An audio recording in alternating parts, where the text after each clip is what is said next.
Alright guys, so today we are going to make a terminal emulator using C and minimal dependencies, as usual. But it's not that simple as it sounds. It's actually quite a lot of work, which we are going to be going through today. So let's just start by creating a terminal emulator folder. Yeah, we could name it like some kind of random name. I don't know, like something with TTY is always cool because like it's some kind of forced meme or something in terminal emulator land. Because like look at it, Kitty, Alacrity. Yeah, there are several terminal emulators that end with a TTY. So let's name our ones Natty, because we're Natty, right? So let's say natty.c. And let's just quickly write up a simple hello world as usual. Printf hello world, return exit success, and have a quick build script. Or let's just use gcc-o natty. Maybe we want to have a bin folder, make -p bin, and then we want to build, and we don't have permissions to build. So if you don't have permissions, just get them. All right, so now we have permissions. We cannot execute natty.c. Okay, but we can execute natty, which is nice, pretty good. Okay, let's take a quick sip of this thing. All right.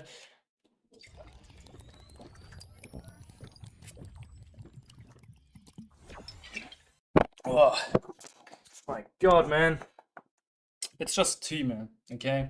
Calm down. Alright, we have our hello world set up. Now, how do we get this hello world to display on our own terminal? So yeah, like that would be kind of cool, right? The first step is opening a pseudo terminal, actually. That's what it's called. It's not a TTY, but a PTY. And a PTY is like something that the terminal emulators use to get like IO from an actual like terminal stream. And for that, that's include PTY. And our terminal emulator will just fork a PTY. So let's call fork PTY, ignore all of this. We get a master FT from that in a master. So we need that actually at the top here. So let's already put that in here, which will be our master file descriptor.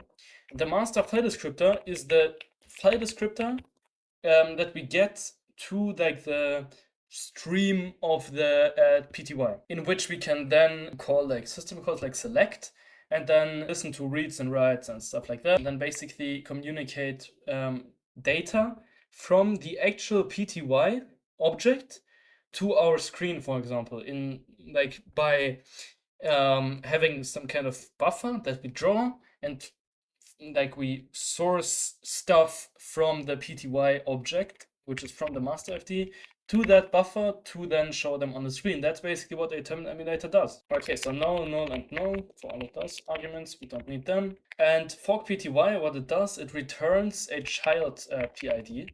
So child PID, and we don't really need to assign that anything. We can just check if it's equal to 0, because if yes,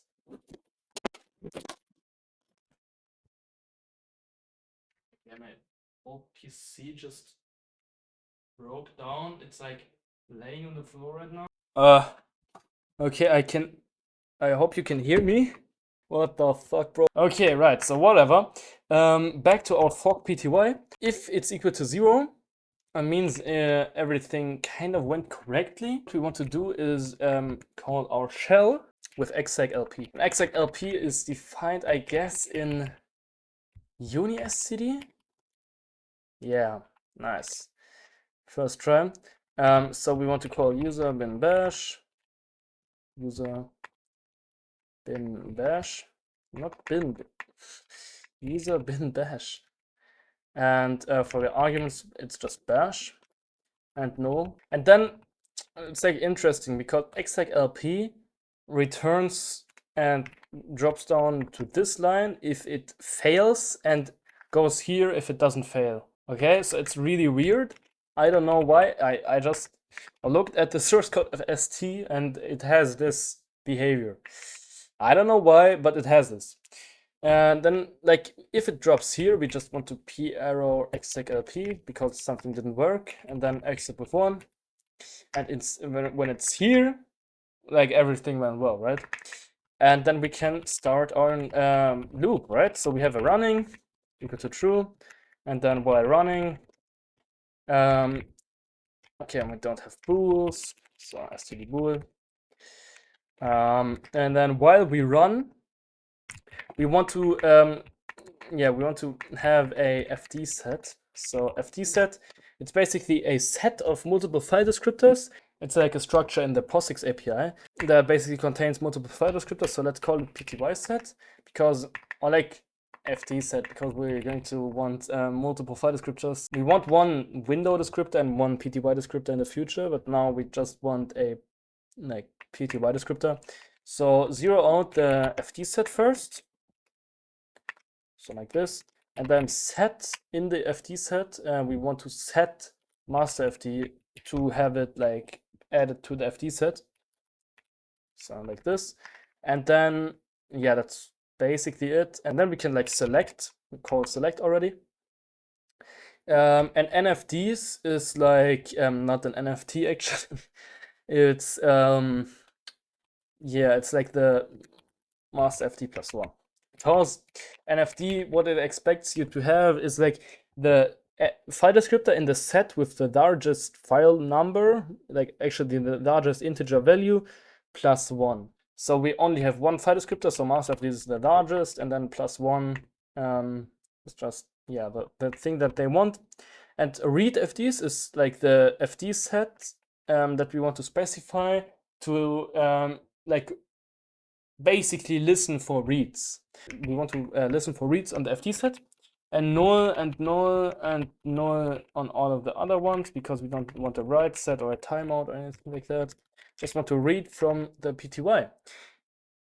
And then we can check if there is something to read by just saying if FD is set on the master FD. Is it like how, like which way is it? So okay, so here's the FD set, like FD set. Basically, that means if the like on the FD set that the master FD is set. So something on the file descriptor of the PTY has happened. Okay, so basically when there is something to read from the PTY, we want to read from PTY. But this function is not implemented yet, so let's implement that function. Okay, so we have it's not a void actually, it's a size t, read from PTY, but it doesn't accept any arguments, because size t is just, it returns a size t, and the size t is the number of bytes that we have read. Okay, so what we will need is a char for a buff, like a read buff. Like short mux is a good scale for that. And a uinfinity length of the buffer that we are reading. And both of those are static because we don't want to, like we want to retain them between reads. So that we, for example, when we have two reads for like first, we are reading like something like this, Coco Cry, and then this happens at Ragnar in the second read.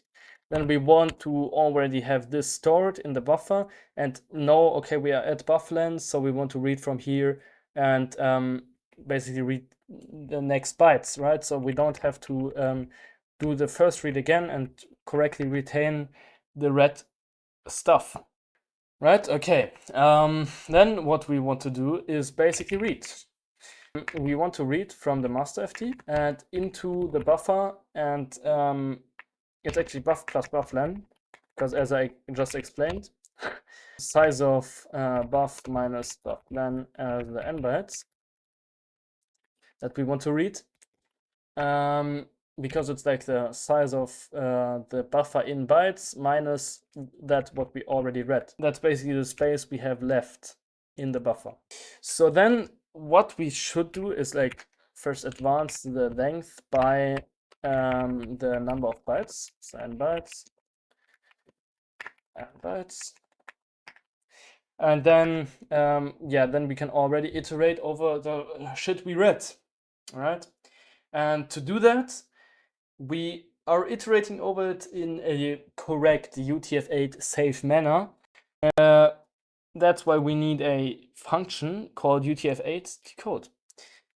So here we want to decode UTF-8 and not just do if everything would be ASCII. So this function just returns the length of a UTF-8 string like for example, if it's 1 byte long, it returns 1, and if it's 2 bytes long, it returns 2 and 3 and 4.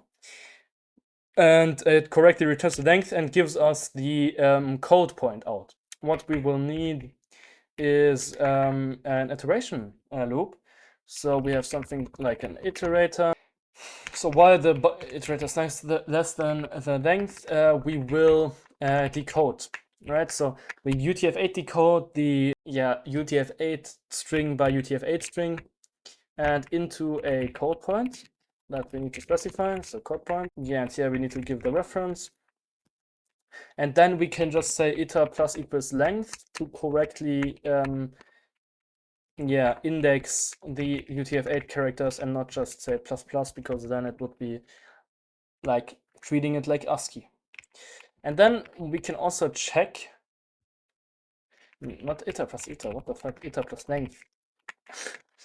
Then we can check if the length is equal to -1, because the function can return that, and then we want to break if it's an invalid UTF-8, or when the length itself of the Unicode character is greater than the buff length that we have left, then we also want to break. And then, if we broke, so basically if the iterator is still less than buff length, so if we broke out of the loop, we want to shift the stuff that we didn't like decode to the beginning again. So the next time we read, we can decode that. And we just do that by using memmove. So we move to buff, so to the beginning of buff. We move the part that is at the current iterator. And obviously, like here we say bufflen minus iter, so that's how many bytes we want to move. And that's shifting basically the remaining part to the beginning again. And then we just say bufflen minus equals iter to correctly state that we have already iterated this portion.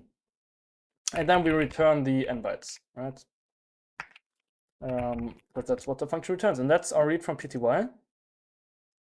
Yeah, let's comment that out and see what happens. Maybe it crashes. Something natty does nothing. Perfect.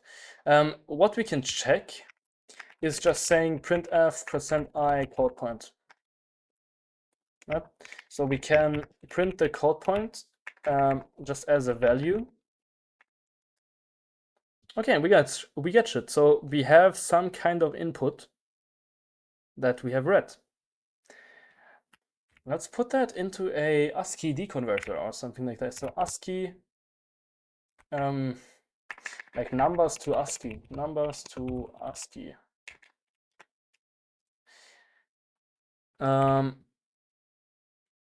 convert. Okay. Cococroy at Ragnar, terminal emulator, Cococroy at Ragnar, terminal. That's perfect. That's actually what what the shell communicated to us. And this weird like garbage in here, it's not garbage actually. It's not like some kind of undefined behavior. It's escape codes to set some certain stuff, and we need to implement them. But what will be actually displayed on the screen is just this part. Okay, that's already very nice. We have some kind of data flowing, but we now need to basically, display this data. All right, so let's continue the development of the terminal emulator. So what we had last time is to just like printing code points in like decimal values, and let's like work on actually having a window for our terminal that displays our terminal's content. So for that, let's include the Wave library, which is the like the main backend for handling all kinds of GUI and rendering stuff in my desktop environment, which like basically is my ecosystem. But you probably will not have layers. So if you are following me, then what you want to do is just go into your terminal emulator folder or some kind of random folder and just clone the github.com/cococry/rave repository, so with an R, because that's a new repository which is currently like in use. Just hit enter. And you go into Rave and don't ls. Install this, and you should be good to go. Because it will be installing all of the dependencies, and this should work, right? After the script, you will have the lave.h header in your like user lib path. No, like user include, I mean. And then you can do this, and you need to define those, because Lave works with, you can like provide your own rendering engine if you want, but the default rendering engine for rendering is Renara, which is like the rendering engine of my ecosystem. And X11, because that's the windowing backend we are going to be using. Right, okay. So, and by the way, if you're on Wayland, you could try and do GLFW, because there's also a GLFW implementation, but this will make it a little bit harder, I guess, because we will be using a little bit of X11 intrinsics. Okay, but let's before we okay, let's fork the PTY first, and then init the windowing, and then create a window. So lf window t win is equal to lf ui core create window, and we don't get any. I think it's because that was included wrong, and we also need to include UI core. So UI core create window. Let's say 1280 by 720. So by 720, and title will be natty terminal, or like natty terminal, like this. And then we want to initialize our UI state, and that's basically it. And we're not going to be using like this library extensively. We are actually, what we will be doing is actually very low level. So it's not like this library abstracts everything away. Because the problem is we have this system that we select, right? We could just do this, like lf windowing next event in here, because this is basically the main function to update the, it's not windowing next event, sorry, it's UI core next event, to update the UI and do everything. That's the main function. But the problem is, this code is only reached when select is basically triggered. So this means we should need to like select also on the X11 display for events, right? And to do that, we can just add the X11 file descriptor to our file descriptor set to listen to, right? So we can say fd set, and then the X11 fd, we can just define it here. So X11 fd is equal to connection number from the lf win get X11 display. Okay, so connection number just specifies the file descriptor number of the display, and this we can then do just this, and then we have two file descriptors in our set. And now in here we would need to do a max from master fd and X11 fd, because as I said earlier, it always has to be the greatest file descriptor in the set plus 1, this number, right? And then we are only reading. Yeah, that's true. We are not writing, so we don't need to add a write fd or something here. And then what we could do is just simply, if fd is set, X11 fd and fd set. So if the X11 is the fd has some kind of changes, then we run lf ui core next event, right? So yeah, hope that would work, right? Okay, now we have a lot of undefined symbols and stuff like that, because we need to link with stuff. Okay, so with what do we need to link? Okay, what the fuck? So what do we need? We need a lathe. Obviously, we need Runara because it's a dependency of lathe. Then we need LM, LGL, then LX11, XRender, then L3 type because it's a dependency of Runara, and then font config also, and Harfbus. Yeah, because it supports text shaping, and I think that's it. Yeah, nice. Okay, so bin natty, and we seem to have a terminal, right? But yeah, it's looking kinda good, I guess. Okay, let's try just saying, like, if actually this is called, we can just say, instead of running, we say UI running, which is just basically something like GFW window should close.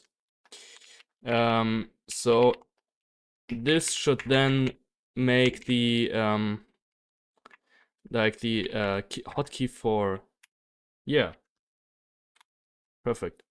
But I'm seeing, okay, like the screen is not getting cleared correctly in some scenarios. What we could do is like bool first time is equal to false, and then if first time, we always execute it the first time, and then we say first time is equal to false, but first time is equal to true, obviously here. Maybe this will fix it. I don't know. I didn't have that error any like, but yeah, this should fix it, right? Nice. So we do seem to get events correctly, and the cool thing is, we only call this function if it actually has to be called, right? So that's the cool thing about it. So called, because this minimizes CPU usage, obviously. Okay, and it's only called if I move anything and do stuff like that. And what we could also do, like ignore like move events, for example, and then just don't call that. We say lf windowing next event. So lf windowing next event, and then we will check, and this just calls the next event function that the platform is like implemented to. Then we check lf event type t cur event is equal to lf windowing get current event, and then what we do is if current event is equal to is equal to lf key type event, for example, or lf event key press. So if we type something in the terminal, or current event is equal to lf event typing char, or current event is equal to lf event window close, or current event is equal to lf event window refresh, or current event is equal to lf event window resize. So on all those events we want to call it, but not on any other ones. Yeah, this should kind of work, I hope.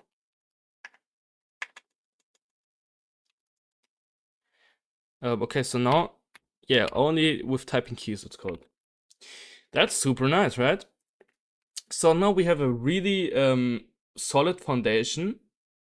But the problem is LFUI Connect event is too verbose, and it's like made for actual applications. And we are just like a terminal emulator which has one job, which is like drawing characters on the screen, basically. So we will not use this function, actually. What we will do is you can go into your terminal emulator rave, and then go into source uicore.c, and then in lf uicore next event, just find that and copy it. Because all of the functions in Lave are basically copyable, so that you can adjust them yourselves. So, for example, we don't need this, right? We actually also don't need this because we are already calling it. Like here, right? So here. So we don't need to call it twice. We don't really need timers. We don't need the page functions. We don't need, okay, remove marked widgets. Also probably not, because we are not using the widget system. We don't need animations of widgets. Okay, this is, yeah, we probably will need this, because the root container needs to be shaped. And then, okay, and then commit entire render. We don't need the delay func, because we are not in a like constantly polling event context, in which we would need to delay stuff for CPU not being used so much. We are in a context where we don't poll events, but basically wait for events, so we don't need the extra delaying. And then remove expired timers. Don't need that for now. So basically it's just this, right? And also this, let's go into commit entire render, because I think, yeah, it's just swapping the buffers. So let's call that. And then it's doing, yeah, LFUI core begin render, LFUI core end render. And what does this do? Yeah, it clears the color and begins to render. Okay, so let's just do that, right? So let's basically clear the color with our color. So LF color T, LF color T, and then we can like basically specify some kind of, or we can, I think we can do LF color from hex, right? So let's go into color picker. So let's pick some cool color like this or something, right? So 1A, 1A, 1A. Okay, so for the render area, yeah, so for the render area, it's just, I mean, we can just say, yeah, LF, is it a container? Yeah. So LF scale container, and then basically UI win. Yeah, what we need to do is like LF win get size of the UI win. And then we have a vector s win size is equal to that. And then we say win size.x and win size.y. Like this. And we don't need UI win here. So basically clear the entire screen, right, with this color. And render height is just win size.y. Yeah. And then we begin and end the render. And just for testing, let's say render rect UI render state like at like something like 50-50, size is 50-50, and color is like LF red. So yeah, LF red. Border color, LF no color. Border width 0 and corner radius also 0.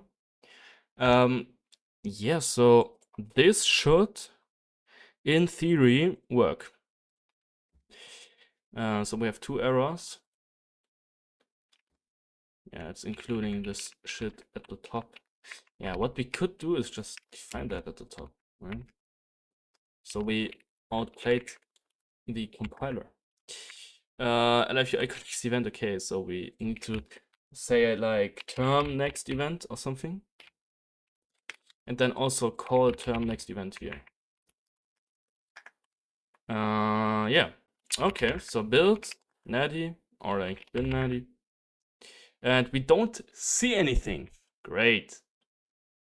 Oh, all right. It's because the first time we still call UI call next event. So yeah, obviously that cannot work the first time. So bin natty and perfect. We have our rectangle. But obviously we want to draw text. And how do we draw like the text that we like have in our data? Do we even store the text? No, we don't even store it yet.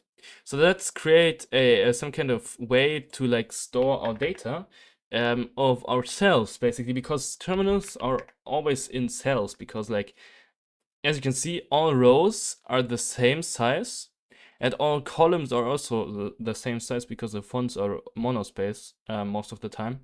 And this means we have cells, right? And each cell can be assigned one code point, and this cells can also have attributes like color and like if it's bold or stuff like this. So let's see. Type def struct cell t. Yeah, should we use this naming convention? Maybe let's be a little bit cool and use this one.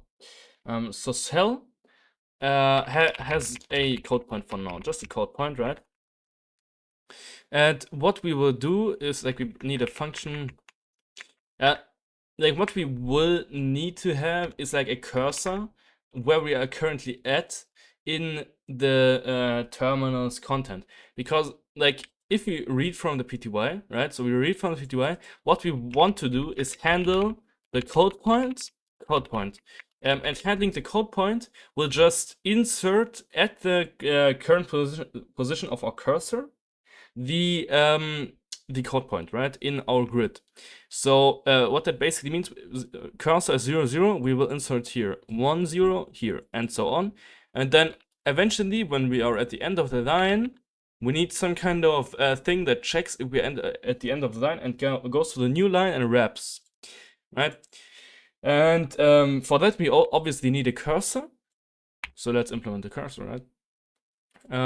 So basically we have a type def struct cursor, which is just a unit x and y. Okay, like let's call it term cursor then, because x already defines this. So term cursor, and then we have a static term cursor cursor and a static cell pointer cells, right? And then what we also will kind of need is static utility rows and columns, right?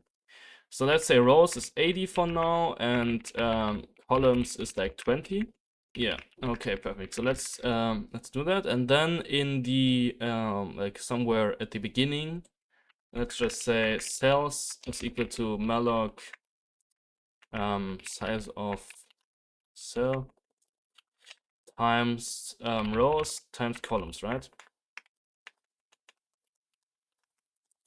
Like that, and then we have all cells allocated, and then we can, yeah, we need to implement handle code point. But before that, let's implement quickly a set cell function, which just takes in a x and a y and a code point.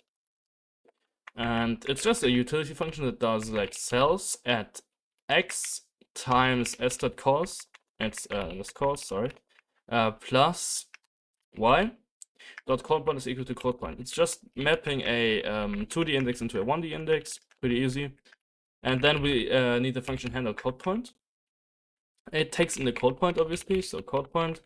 And what it will do is, yeah, basically for now it will just do cells at or like basically set cell at s. Oh my god, cursor.x, cursor.y, and code point. And then we say cursor.x++. That's basically it, right? For now. That's really simple, but for now, let's just keep it very simple. And then, yeah, we can handle the code point. And then then we need a kind of a function to render our rows. So let's implement it, render rows. And what this will do, it will go through the rows that we have inserted into like with the reading and just draw them.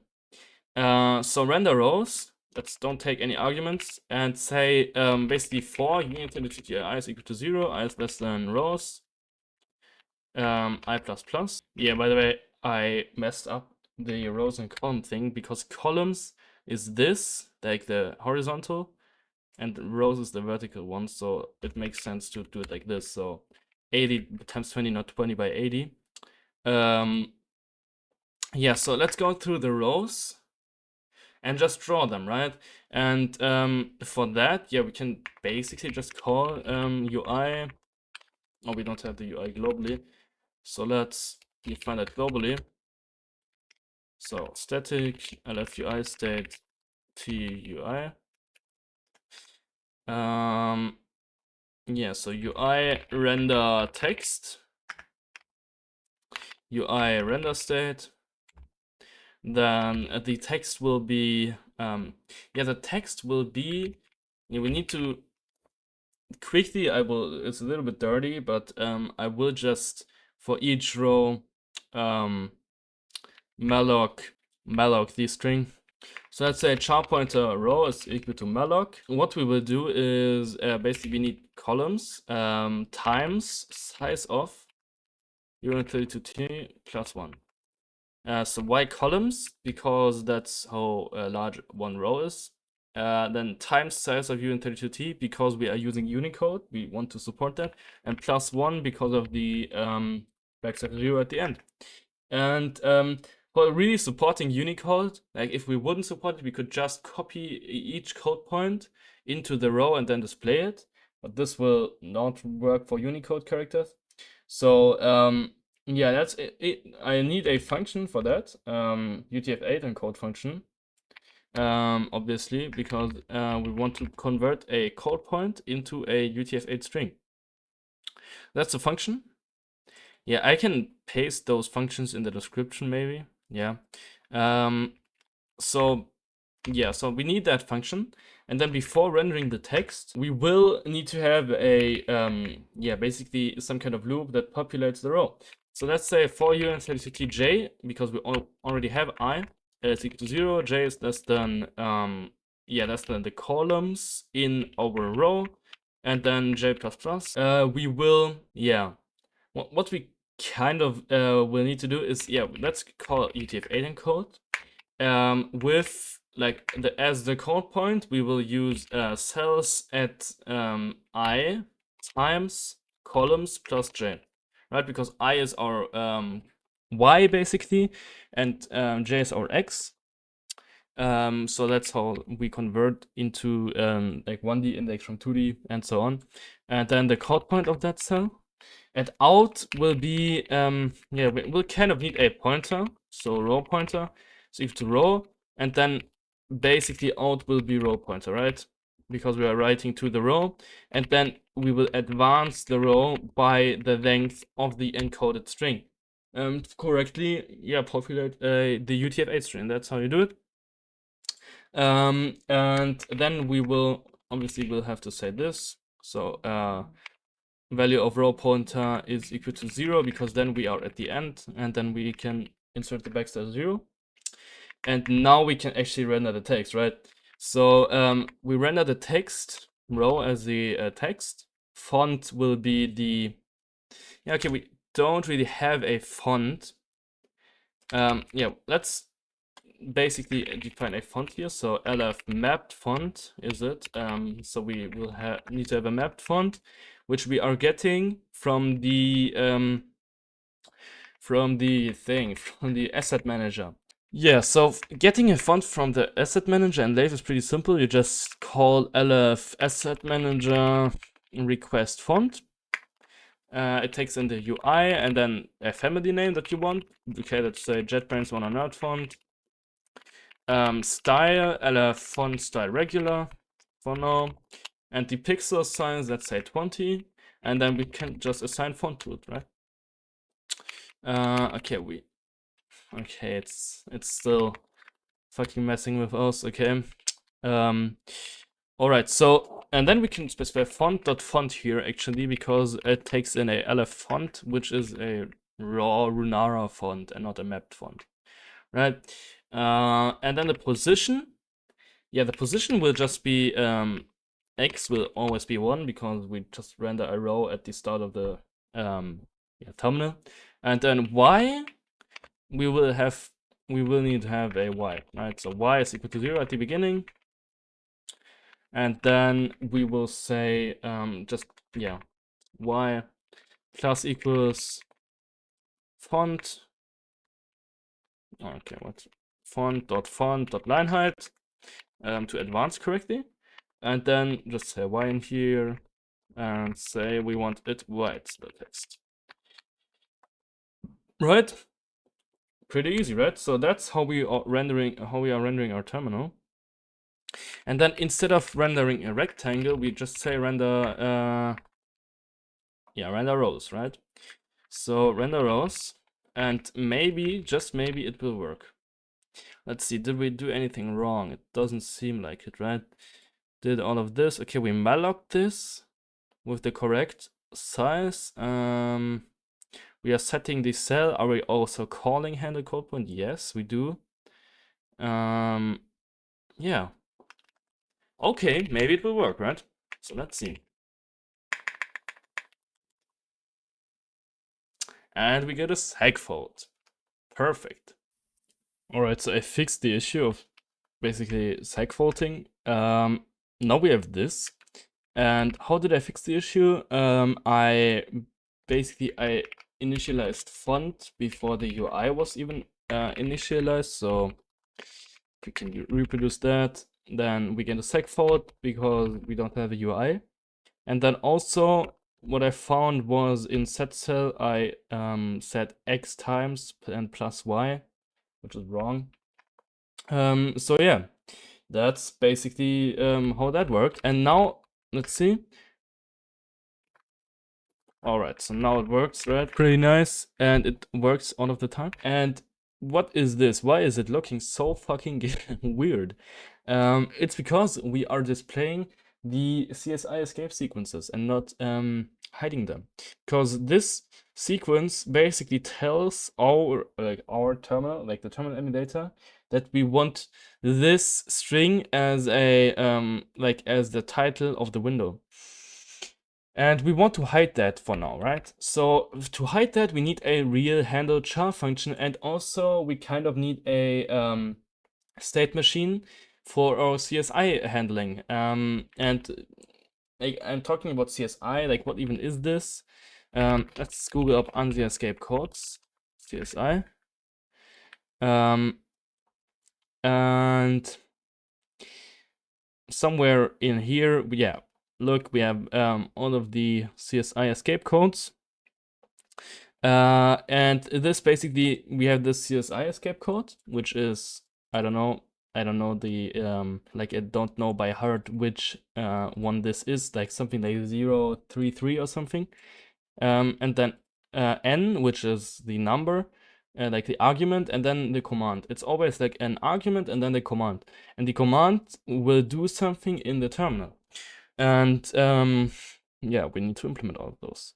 Let's, like, for now, like we will kind of need some kind of uint32t escape flags, and also we need a terminal mode flags, so term flags, and we need a cursor flags, right? So because this, and we need to have all of them static, because this will allow us to have a real state machine. It's like all of those flags are states. Okay, so let's implement the states. So basically what we can have is a enum of states. So basically escape state. And there can be an escape state on escape. And on escape basically means that the cursor is on an escape character, which is this 033, and the escape character basically not initializes, but starts a escape sequence. Yeah, and because there are flags, we say 1, 2, 4, 8, 16, 32, and so on. So like the next state is CSI, like on CSI, and then we have string. Like a string code is also something that we can worry about. For example, this is a string escape sequence in here because it's specifying a string. But CSI is the most important, I guess. And then we also have alt char set, which is basically saying, and this needs to be 4 and 8. Alt char set is when the terminal requests to have this alternate char set, because for stuff like here, the terminal for this stuff, you know, those lines, the terminal is like needs to specify this alternate char set, because like if you don't do that, this would all be like some random ass characters, like an A or something, or the B, and they need to be mapped to those characters which the terminal provides. It's just the way how it works, so we need to implement that. And then we also need a stir end. If the string sequence is ending, we will also have a separate state for that. And then a test state that's kind of, yeah, not really important. Don't really need to implement that. And then a UTF-8 state, which also really not that important. So that's our escape states. And then our cursor states. So type the struct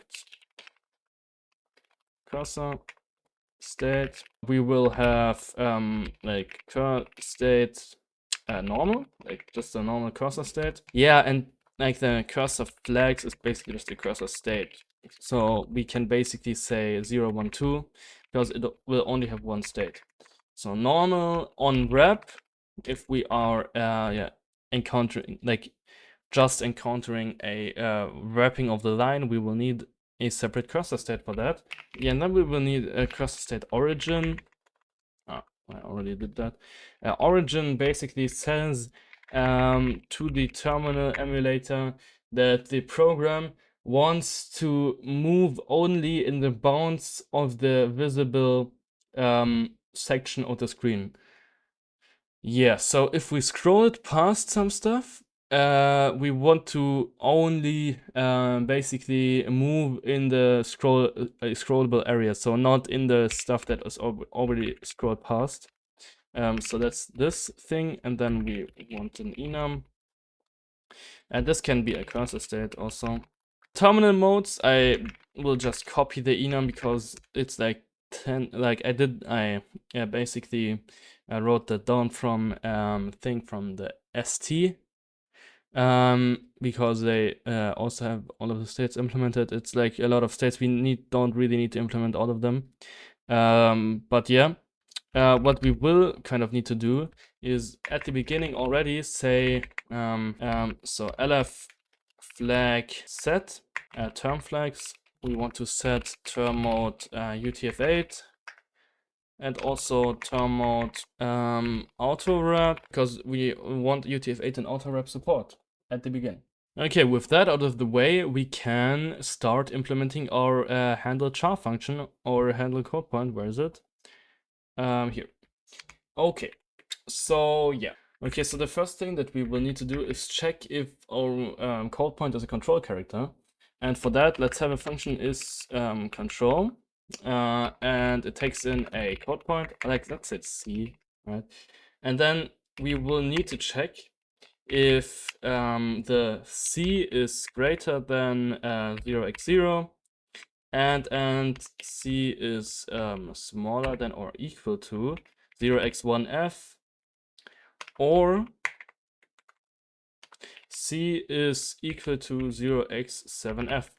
Yeah, that's how ST implemented it, so I'm just going to do it. So I'm just going to go with them. I hope I didn't do any, yeah, they have a 0x00, but I don't know if it's just style, I guess.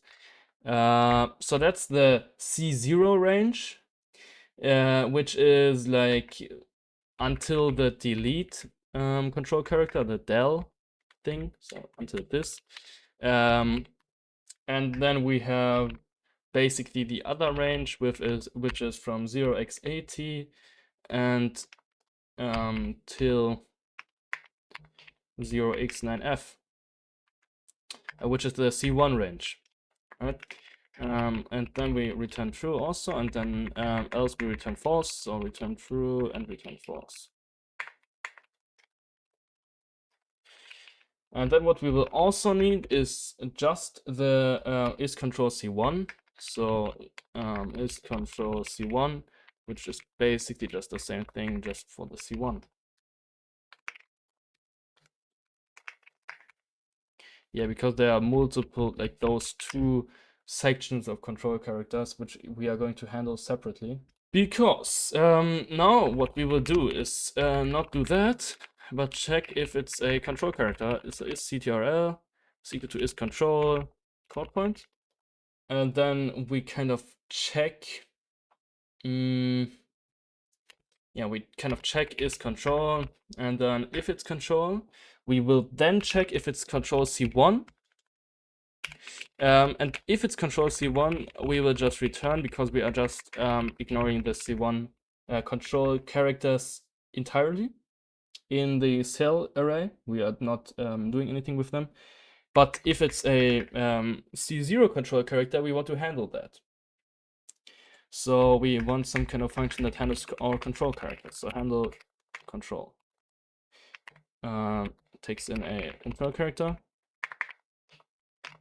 and then we just say here handle control C code point. I mean, sorry. And then this function will actually start up the whole like state machine of our CSI and control handling, and this will then kind of set escape state on escape, and then we will check in here if LF flag exists on our escape flags, escape state on escape. So if we are on an escape character, we can then check on what escape character we are. And by the way, we need to return here, so we don't want to set the cell afterward. Yeah, so then we check if LF flag exists, escape flags, CSI, so escape state CSI. If it's a CSI escape sequence, and if yes, we basically need to do our CSI parsing and handling, which we are going to come to in a moment, but let's for now just ignore that and just say we are going to return.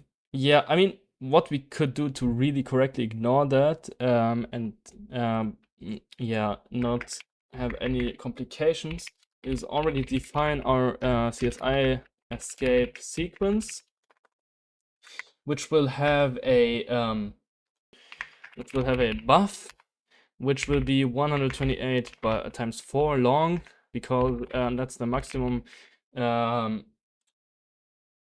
That's the maximum length of an escape sequence, CSI escape sequence, which will be just the buffer of the sequence itself. So basically just a sequence. And then we will obviously need a length of the buffer, so len or bufflen, I don't know, len. And then it also has a prefix, which we can also store, because it can have like a question mark as a prefix, or like a exclamation mark, which are a little bit esoteric and also you only use in like specific context, but it can have a prefix. And then it also always has parameters, as we can see on the Wikipedia page, like always this n, and it can have multiple of them. Yeah, and here this is the prefix, for example, the question mark, right? So that's the prefix. And so the parameters are just integers. So let's say int params. And yeah, how many params can we have? I can check, wait. Okay, we can have 16 parameters. I think 16 is a valid choice.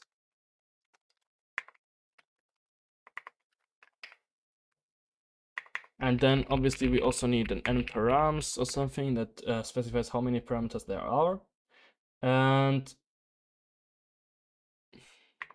And then the actual command. So the important thing, so this or this.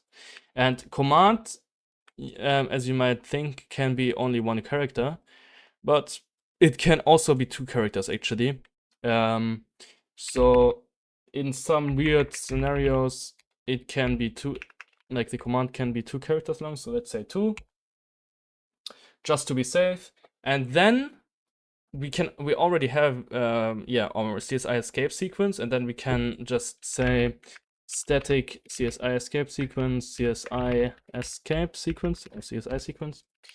And in where we here in here, instead of just returning, we can already say in here, I'm so sorry, we can already say CSI escape sequence, so CSI sequence dot buff at CSI sequence dot length plus plus is equal to code point, right? So we assign it to to the code point. Yeah, and then what we will do is return, that's correct, but we can already check if we are on a so-called CSI final byte, which is this, for example. This is a final byte, and the final bytes are just between 0x40 and 0x7e. Right? So 0x7e, because all of those capital letters and non-capital letters are all in this range. Parameters are not. So that's how we can check if the CSI sequence is ended. But we also need to specify or CSI sequence.length is greater or equal to size of the CSI sequence.buff -1.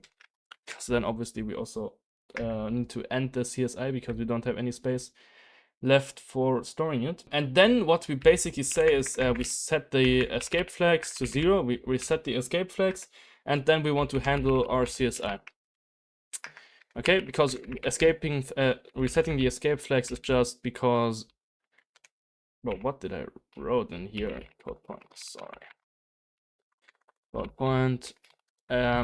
Resetting the escape sequence is just because we, because we have ended these CSI sequence. So that's why we end that, and then we handle it, right? Yeah, and then we here return in case that we are basically not yet finished, or also if we are finished, but if we are not yet finished, we just return because we don't want to print that basically on our terminal screen.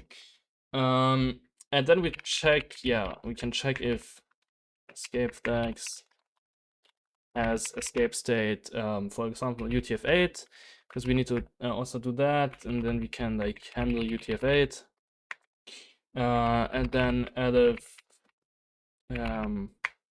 UI state, but what like elif flag exists, escape flags, the escape state alt char set, which we also need to handle. So handle char set, but we are not handling yet. And also we will return. Yeah, and here we obviously also return. And then we say as if elif flag exists, escape flags, escape state test, and escape state stir.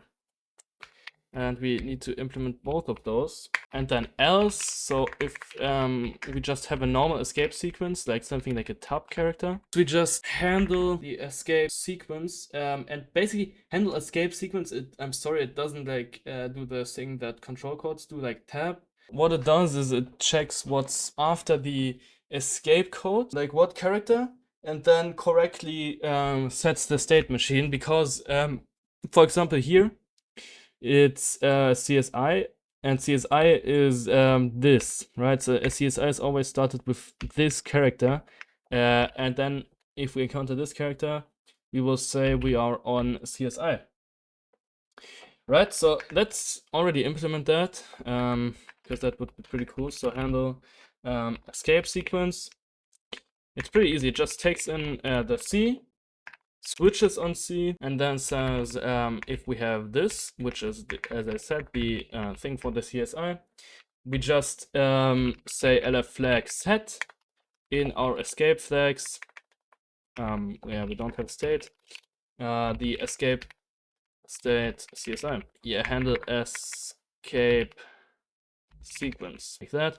Yeah, I just noticed we had an error in the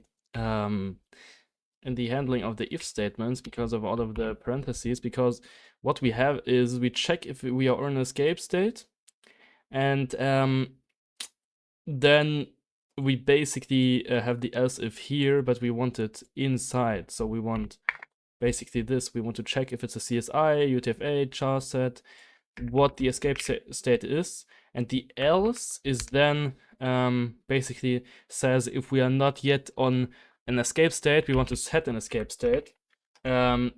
which we do by handle escape sequence, right?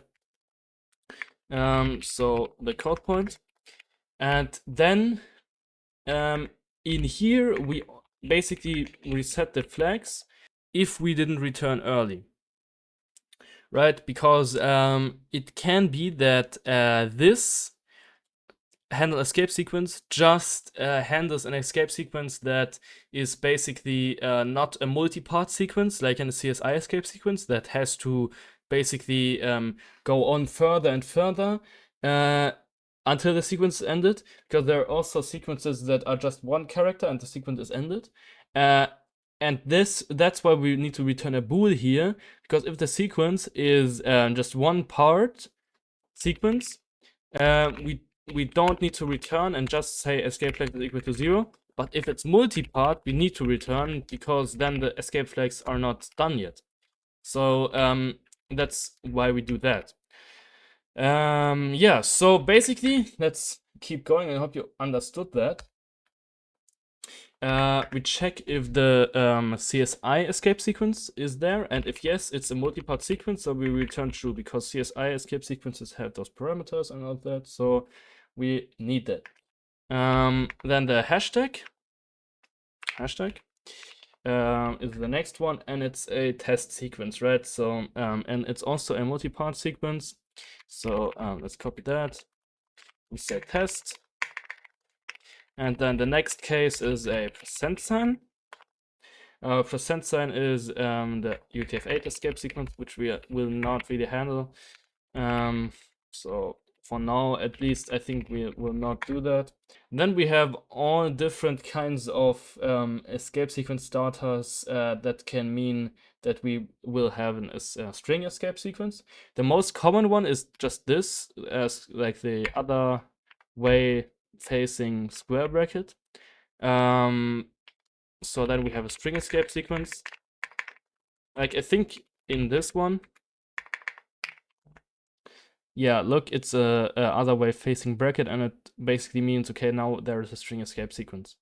So that's a string escape sequence, but also there are multiple.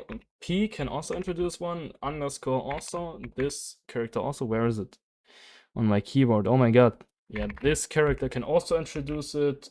Then we have a K, and I think that's all of them. All of them can introduce a string escape sequence. Yeah, I don't ask me. It's it's just like that. Yeah. Then just locking the shift keys can also be an escape sequence that the program wants to tell us. We basically will need to handle that then with X11 or something.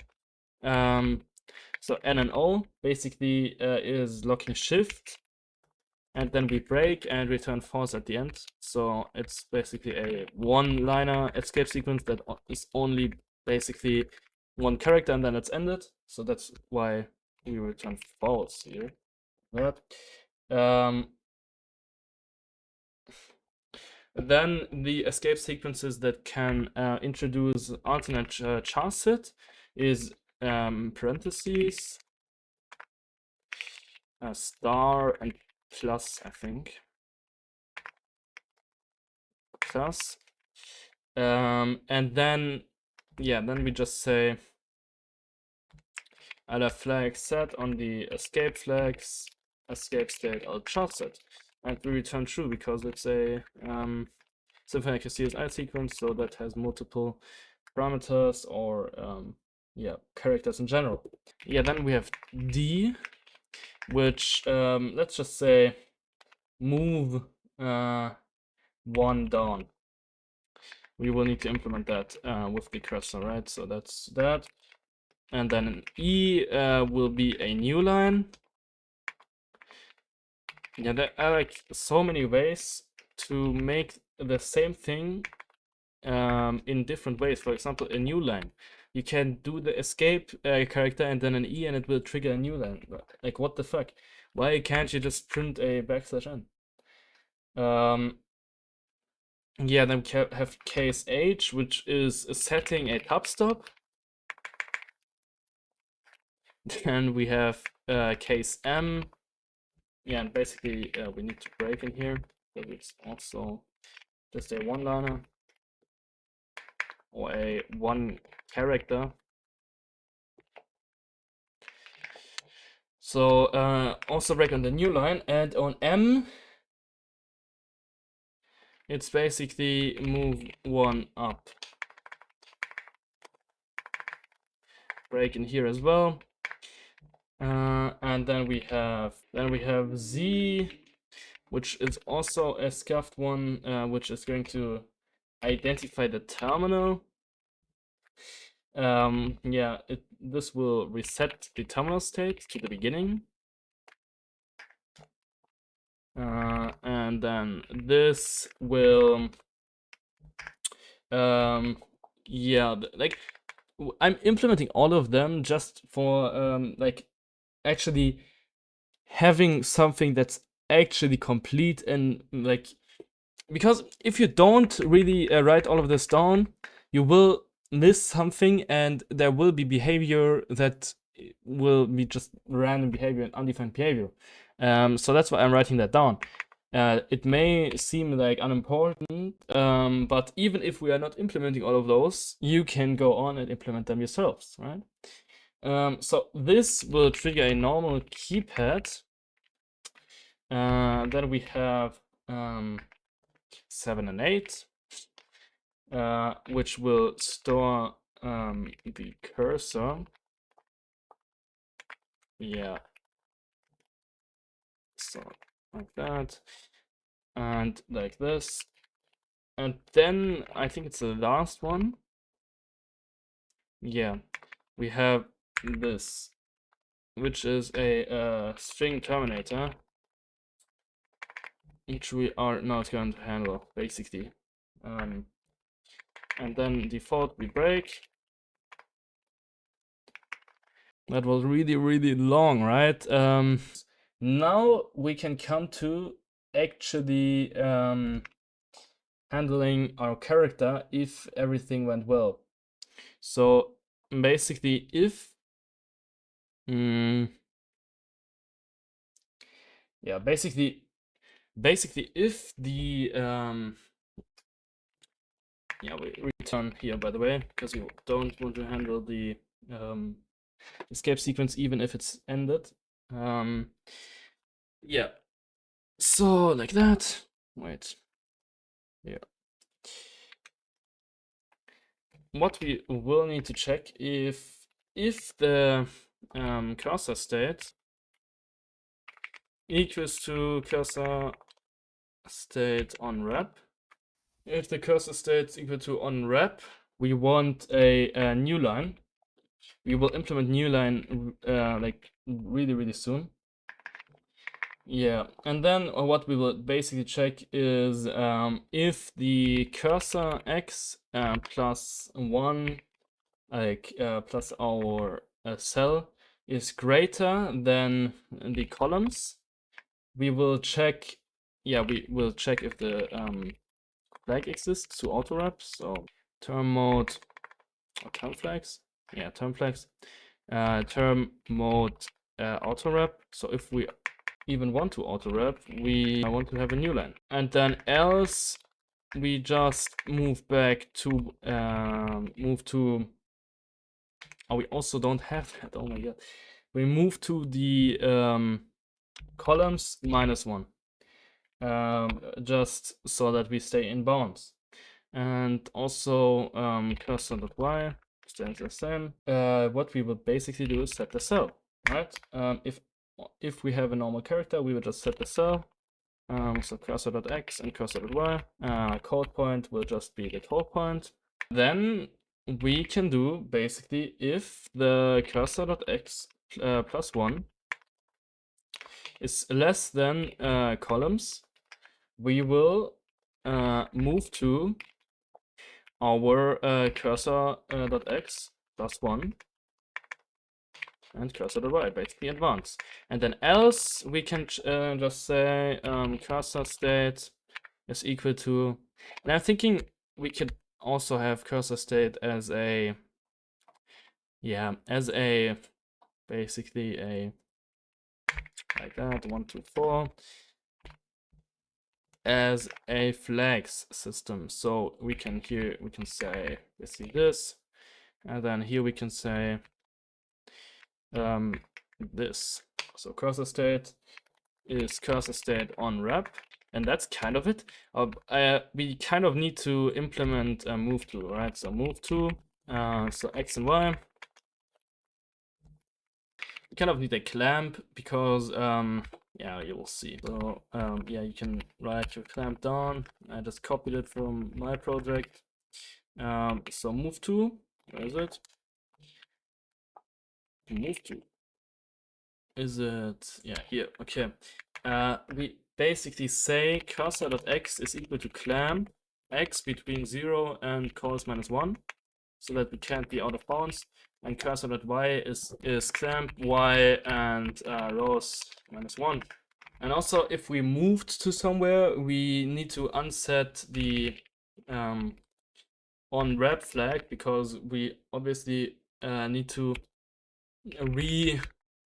set the flag if we maybe move to another line where we would be on wrap. We need to reset that the next time we handle the character.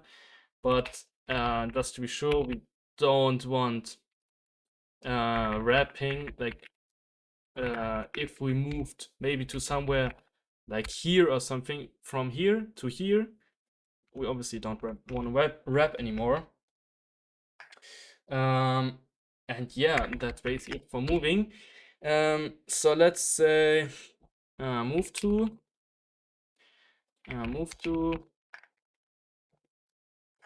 yeah. All right. So let's see if that works. It will not work. I'm pretty sure.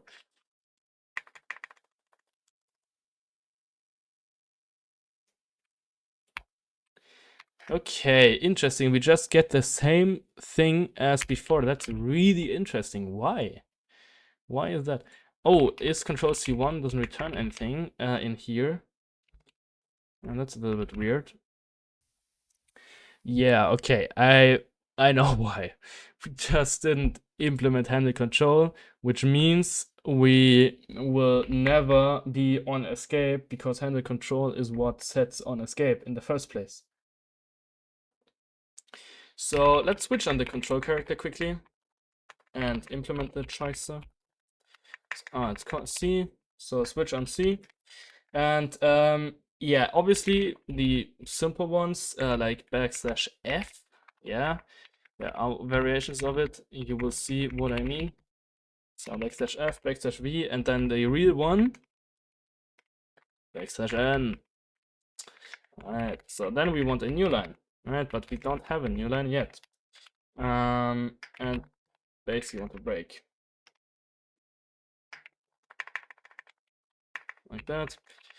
And then break, bro.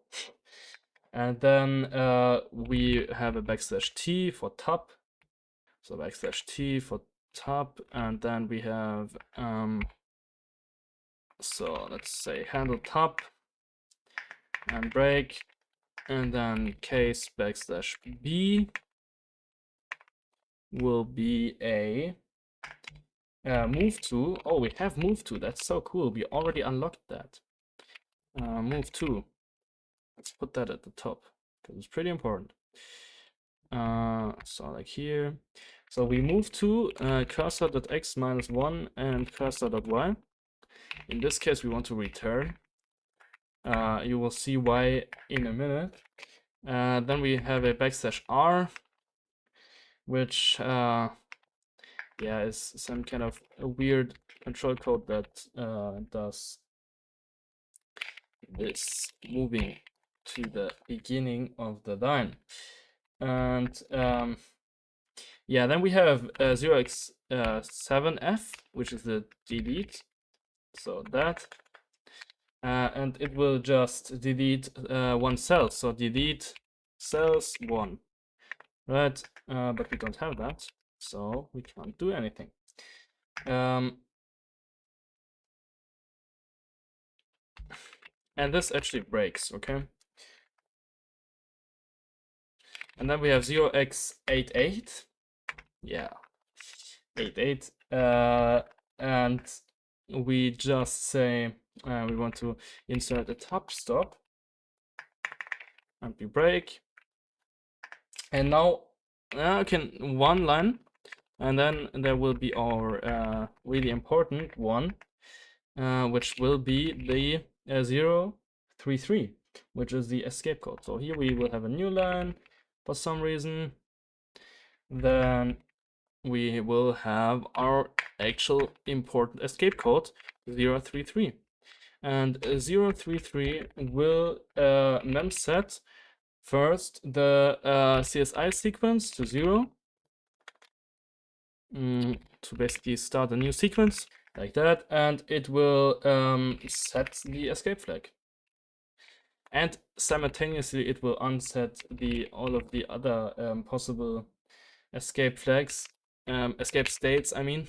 Because if we were on another escape sequence, then we don't want that to remain active because we are now on a new one. So we unset CSI, alt char set, and escape sequence test, escape set test, like that, and we return. Then we also have a substitute, like escape code, which will just set the cell to a substitute character. Expected expression. Why? Oh, okay, because of here. It's like that. And then we say set cell. Basically, we just want to set the cell to cursor to a substitute. We can choose any substitute, but I will choose the question mark. Yeah, and then it will break and like that. And default we also break, and that's it. And in here, that's why we return on some. We want to unset the escape flag state stir end and escape state stir.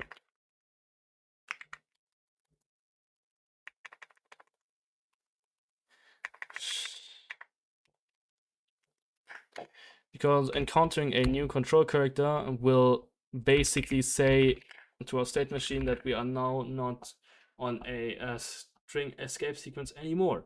Because a string escape sequence can, yeah, like hardly be, because a string escape sequence can only contain like normal string characters and not other escape codes. So that's why we need to do that. And now it may work, right? So let's see. Let's make the choice and build that choice. Oh my god, what the hell? We can see correct output. Wow, that's so cool, right? That's so cool. But to really get something, like to really make it really cool, we need a way to write on our terminal, right? It's not like making it really cool, it's like the bare minimum. Right? Okay, we already have 400 lines of code, man. What the hell? But I think we are actually good to go. Like now, implementing the writing, and then we're basically it's done. We always also we have our terminal emulator done. No, we don't have it done. We need to do a little bit more of CSI sequences. Yeah, but then it's maybe done. Then we also need to do SGR. Yeah, it's a really large project, I think. But whatever, let's keep going. Okay, let's keep going by creating a function that makes it possible to write to our terminal. Okay, so we also already have read from PTY, but we also need write to PTY. So let's have a void write to PTY. And what do we want to write to a PTY? Correct, a string.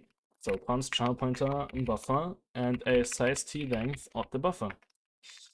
And what we will basically do is we will call select and like select write events in the essence, and then if a write event happens, we will just call the write syscall on the master FD and write our buffer to it, and that's basically what we do, right? So let's go through that. So we have an FD set. So a write set and a read set, right? So a write set and a read set. And why do we need a read set when writing to the PTY? That's actually because there can happen reads during writes on a PTY, so we also need to handle that. And yeah, I mean, let's just begin by saying while then is greater than 0. So while there is something to be written to the PTY, we will write to the PTY. But yeah, first we need to zero out our FDs so we can call select on them. So the write set and the read set. And then we set to both of them the master FD. So the write set and the read set. And then we call select. We can actually call it pselect, but it's kind of cooler and I think more modern. With master FD plus 1, because we always need the greatest FD plus 1. And then read FDs will be our read set, and write FDs will be our write set. Expect FDs will be null, timeout, no timeout, and no signal mask. Yeah, and then what we should do is check if it's smaller than 0, because then there is an error. And we can say fprintf std error, something like pselect failed, and then %s\n, and the string error, right? So stir error no, and we need something for that, and error no, we also need error no.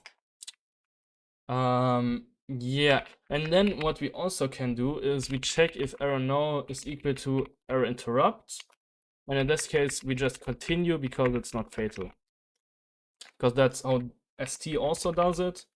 So we will just follow suckless, right? Because suckless is great. And we exit with 1 if there is an error. Now, what ST also does, what ST also does is specifying, like that's the code of ST, by the way, is specifying a limit. And they have a comment on that. Remember that we are using a PTY, which might be a modem line. Writing too much will clog the line. That's why we're doing this dance. They are probably talking about the limit because it's a little bit weird. It's basically a limit, like a writing limit to write, to basically not write more than 256 bytes at a time. And we will also implement that because I think they're kind of right, but just not just so you are not confused or something. So let's specify a write limit of 256. Yeah, and then what we will do, we will check if the write FD is set. So write set. So basically, if we have a write set, so yeah, if we want something, like there is something to be written, then we write to the master FD. We write the buffer that we specified, and yeah, n will be the minimum of the length of the buffer and the limit, right? Because we don't want more than the limit being sent over the modem line, right? So write limit. And yeah, and then we can basically do something like, we need actually the bytes written, and then we can check if n written is less than 0, because then there's an error, and then we can just, okay, so we exit with 1 if write failed, and leave the same as it is. And then what we check is basically if we have already written more than or equal to the length, then we break out of the loop because there's nothing to be written anymore. And we can also check if we have written less than the right limit, because in this case there can be some data that we have missed.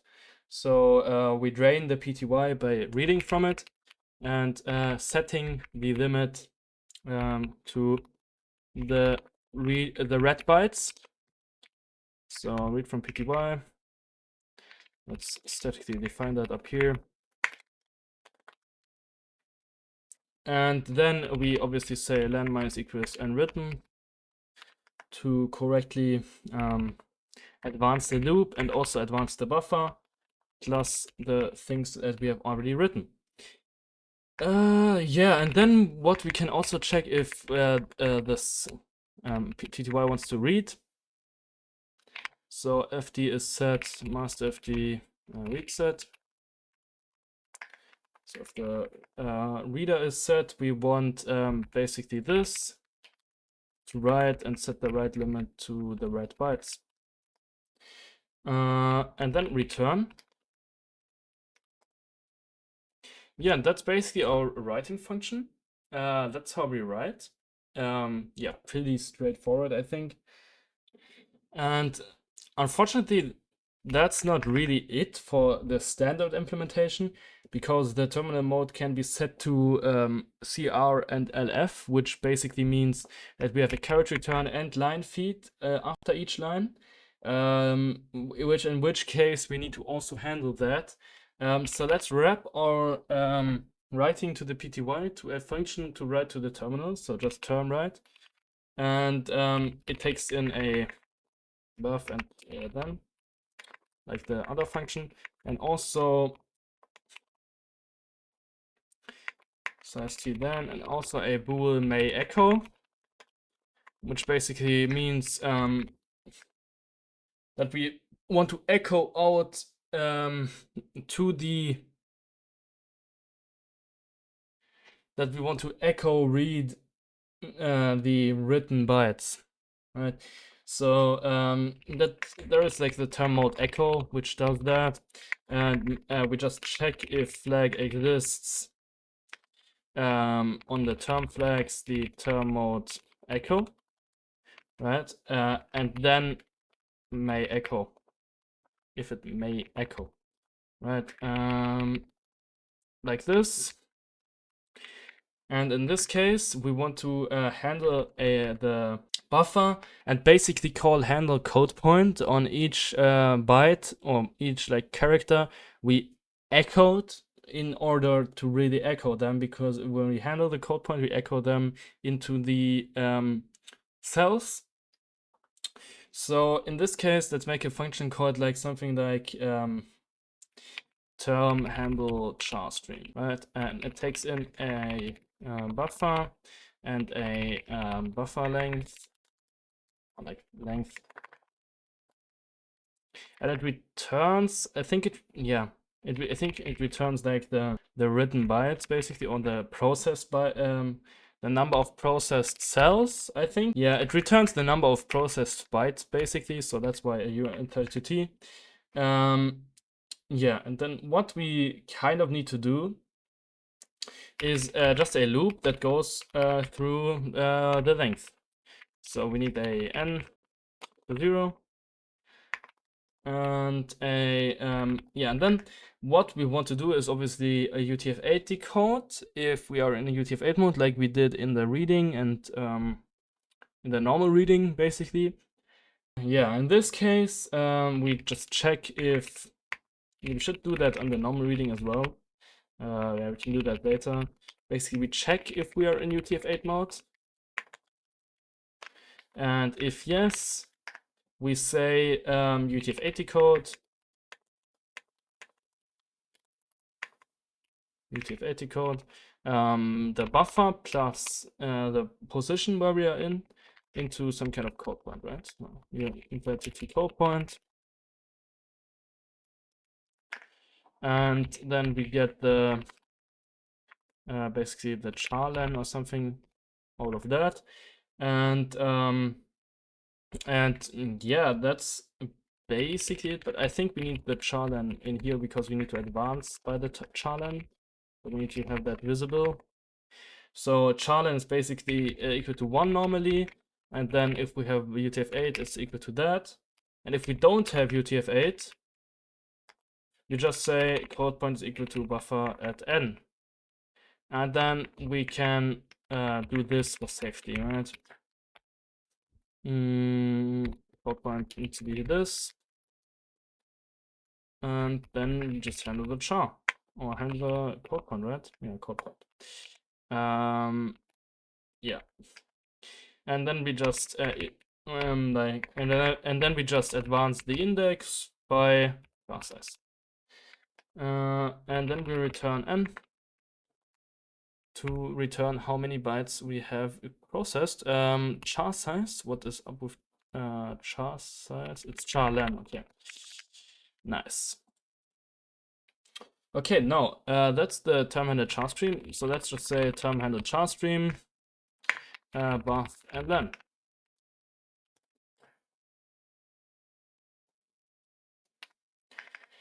Yeah, so that's basically this setup. So now we are handling echo correctly, and then we can just say if we don't have the this flag with carriage return and light feeds, we just use our normal function. Flags, yeah, term flags. So term mode CR and LF. If we don't have that, we just say write to PTY. The buffer and the length. But if we do have that, we need to kind of do a little bit of a dance, right? As Success would say. And the dance is pretty, yeah. Like, let me just copy that from ST's implementation to save time, because it's even with comments. So if the character is a carriage return, output why is now it's like the characters were really weird. If the character has a carriage return, output carriage return and line feed. Normally -r and -n, but that's not working, so let's just do that. Okay, I think I maybe like I added this comment for myself, but I mean I am doing it. Maybe because maybe because I have 1 in here. Yeah, let's check that. What happens in my version if I add 2? Maybe everything breaks. I don't know anymore.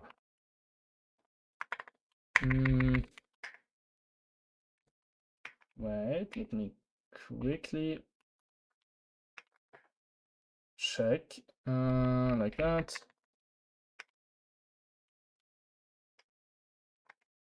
Yeah, nothing breaks. No. Nothing seems to break. Yeah, I don't know why I added this. Maybe it broke, but nothing seems to break. So let's do 2. Because obviously it's 2 characters. Then we advance. Maybe we basically just say if we have a \r, we replace it with a \r\n, and then basically write the rest to the PTY again, and then if we have this again, we do that and write the rest of the row and do that again, and so on. So it's basically just replacing \r's with \r\n's. Okay, pretty simple, but it's actually needed. Yeah, and then all of this can just be used now, hopefully, by just specifying a event callback, a char callback, right? So let's see. Let's set a char callback by just saying elf win set char callback or something like that. Set typing char callback. The window. And then we have a char callback. So char callback takes in a UI state, a window, a UTF-8 of the char, and a UTF-8 length of the char. And the char point is a unit t. Okay, So like that. Yeah, we want to void out the UI and the win. Yeah, because we don't need them. But yeah, we basically can just say term right UTF-8 len false, because we don't want to echo. Yeah, that's basically how we should theoretically be able to write something. Like really primitively. So char callback.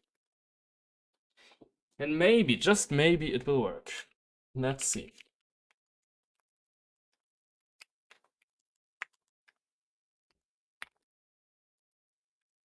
Okay, nothing happens. Maybe it's not going to be it's not being executed. Maybe. So adding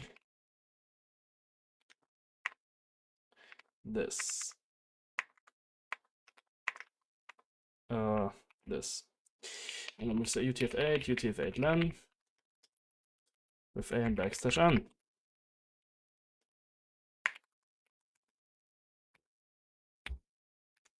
Okay, so it oh, nice. It just doesn't re-render. Okay, so why doesn't it re-render? Probably because we need to say UI needs or need render. I think need render. No, needs render. It's equal to true. So let's see.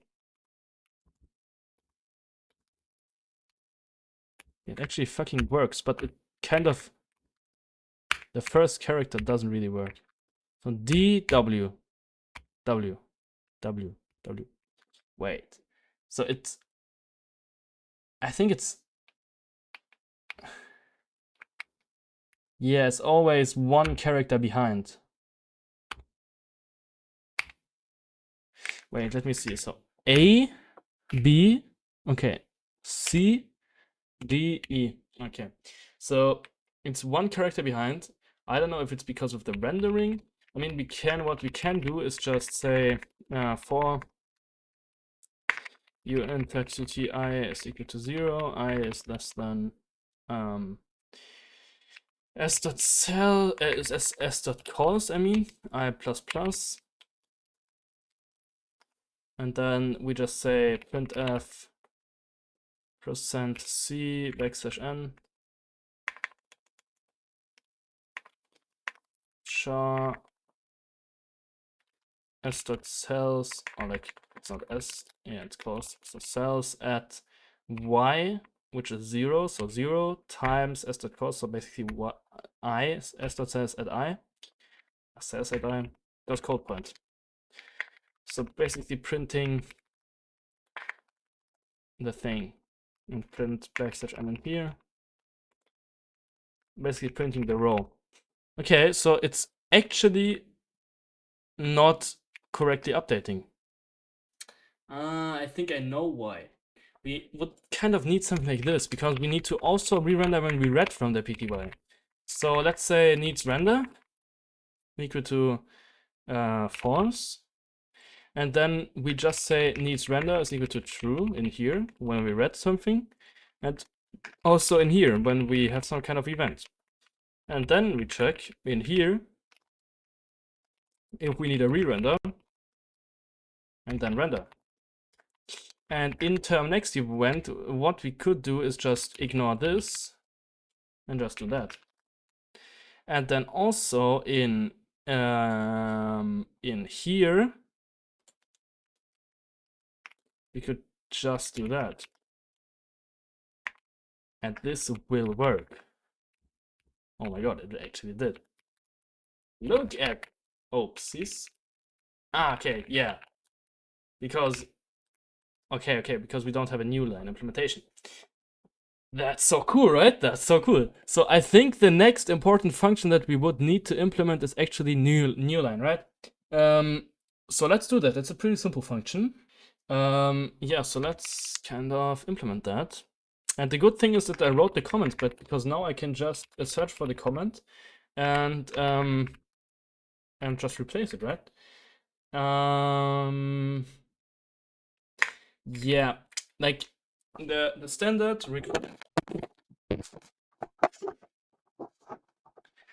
yeah, like the standard requires us to have a function, a new line function that can also basically not touch the x of our cursor. So let's say bool set x, and then we just say, yeah, so let's specify an x, and the x will just be 0 because like going onto a new line will make the x 0 because we are now at the new line and want to begin from the beginning. But the thing is, we have the set x, so only if set x is true, and then else we just keep it at the normal cursor position. And then the y is just cursor.y, right? And then the y is like cursor.y, but yeah, but like the thing is, scrolling in terminals, because the thing is, we don't want to move further than the scroll button, because in this case we're scrolling, and instead of then advancing the y even further, we want to scroll up. So what we basically want to do is, if y is equal to scroll bottom, we basically want to scroll one up, right? And else, and so in our case, we just want to do y++ and move to xy, right? Okay, so move to is here, like that. And that's basically the new line, right? So let's see, where's our new line? So new line, set x is true in this case.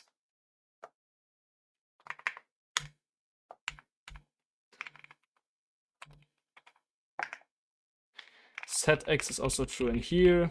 It's basically the same thing as the other one, so we could put that at the top, but also true when we are wrapping, obviously, and in here as well. So basically it's always just true at the moment. Let's make and try and see if we have wrapping. We will probably have some kind of error. So let's see. And it did actually kind of wrap. So cool.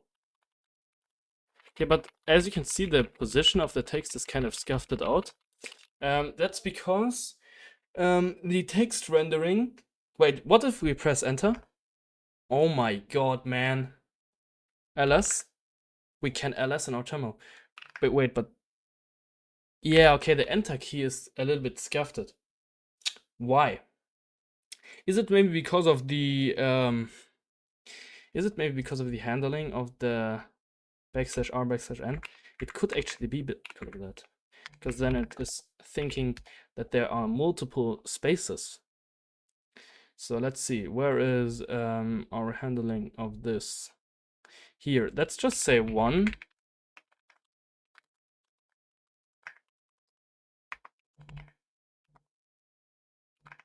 Yeah, it actually was because of that. Okay, that's insane. I don't know, maybe we can fix it by implementing our stuff further, but let's just keep it at that, right? Okay, but everything seems very cool and nice. But let's implement our own text rendering. Like, because like as you could see, it's like a little bit weird.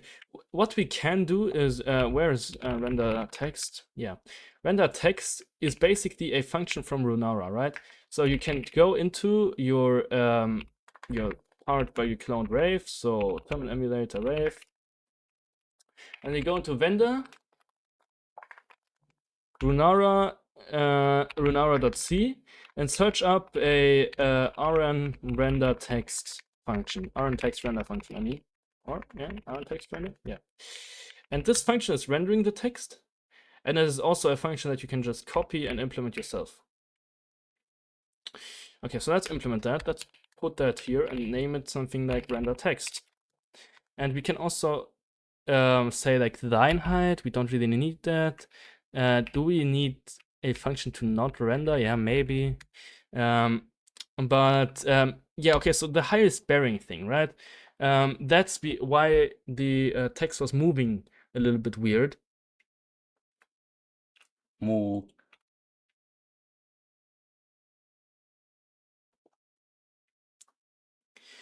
But to just make it fixed, we can just say how HB text highest bearing is equal to font size. Just basically keep it at a fixed size, the bearing, which will make the positioning of the text fixed. And in here we can just say font height because we don't have the argument. And yeah. Yeah, in here we can also later like advance everything correctly for like, for example, for rendering colored glyphs and all of that. So that's a little bit better when we have the function in our own control. So I mean, now we can just call render text with UI render state, text, font, pos, color, and render. Render is true. And it's RN white now. And we want to build and run again. And we are still seeing stuff. And now, yeah, now the text is perfectly still. That's so cool, right? Okay, next thing. Yeah, we need to keep going, man. It's so insane. We need to now implement scrolling.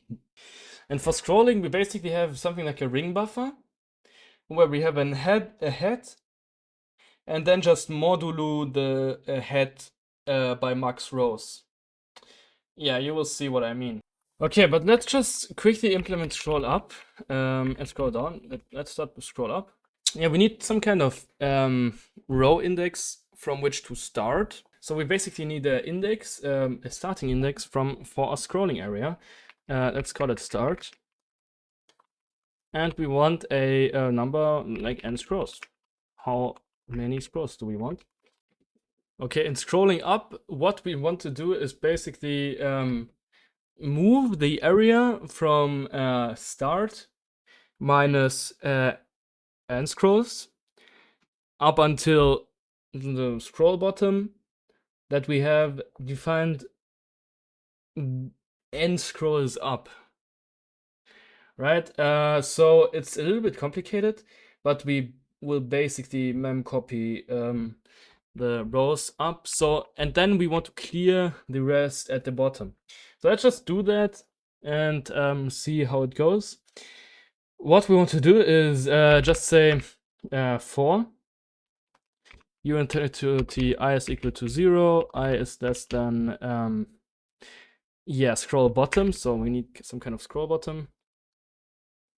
Scroll bottom is just the index, like the yeah, the absolute, not really absolute, it's a relative index. I don't know, like absolute in the sense of to the window, but relative in the sense of to the other rows. So scroll bottom, and it will be just rows minus 1. It's not a compile time constant. So let's say it's 0 and scroll top is also 0. But then in here we will say scroll bottom is equal to s dot, or not s dot, but rows minus 1. Yeah. So that's basically it. Where is our function? Here. Okay.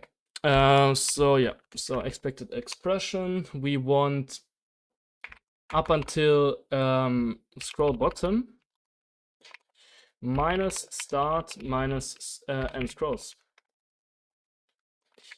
And then I++.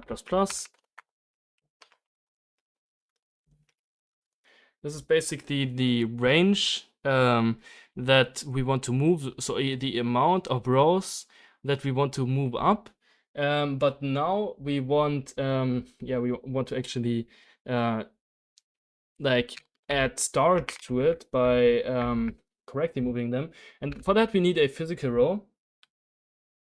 And we need a function get phys row, and it takes in a logical row, and it's basically a index conversion from logical row to basically ring buffer physical row, just so that it wraps around correctly when we reach the max rows, basically just for that.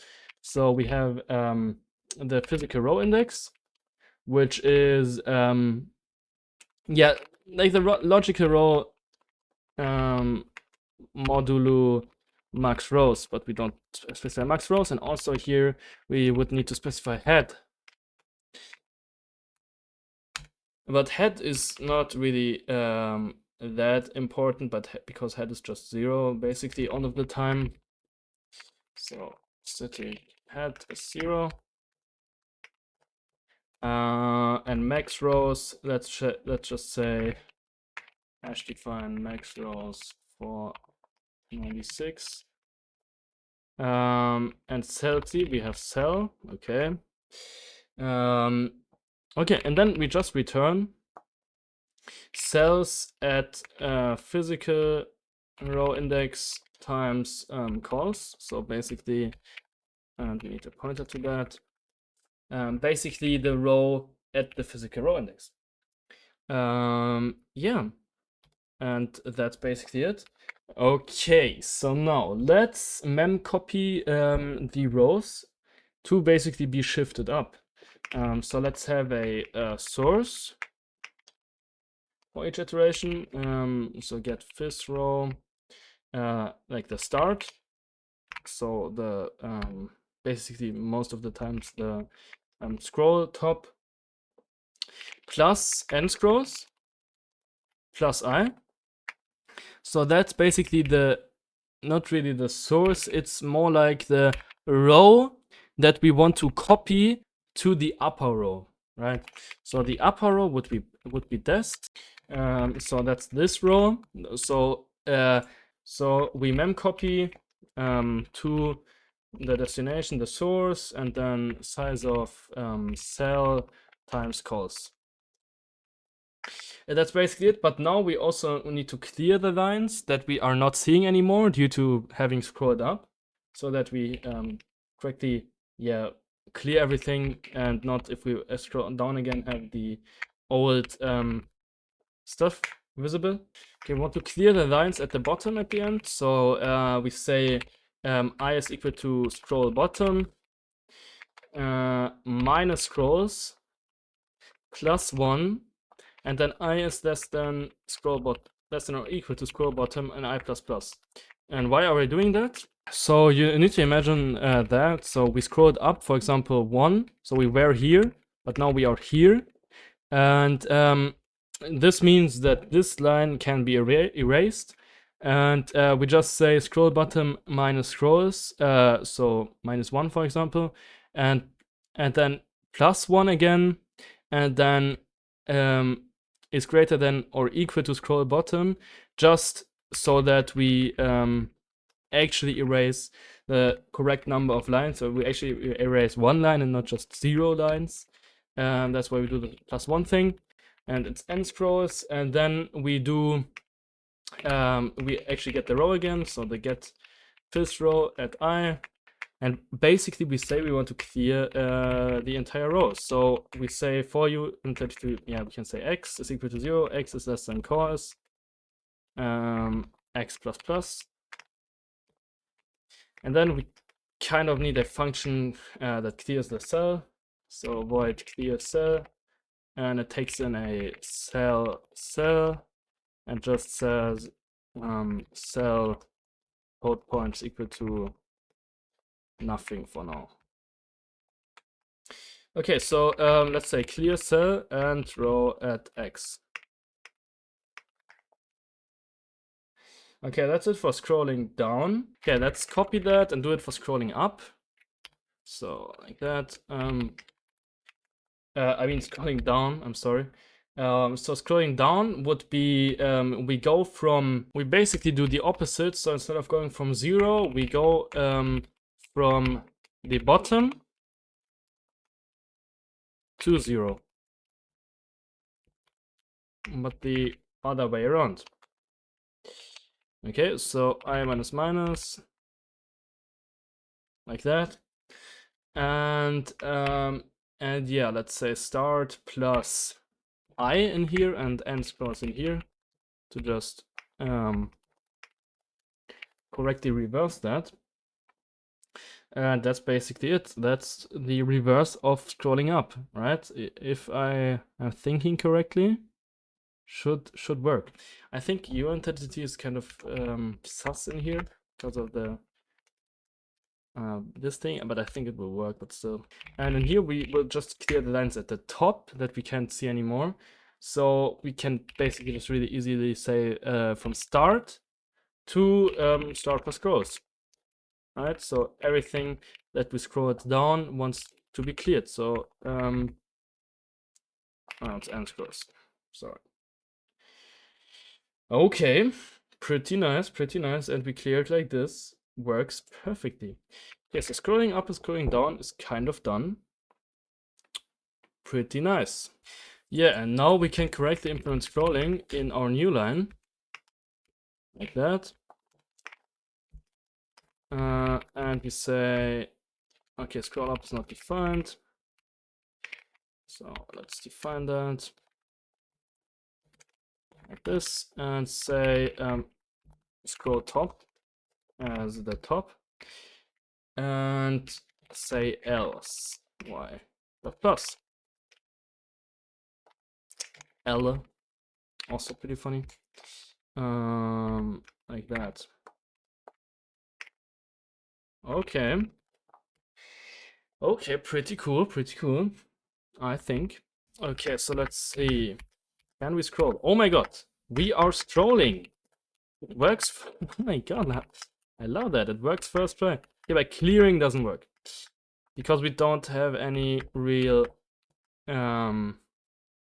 support for correct CSI sequences. So I think that's what we're going to do next. We already have almost 700 lines of code and don't even have CSI sequences.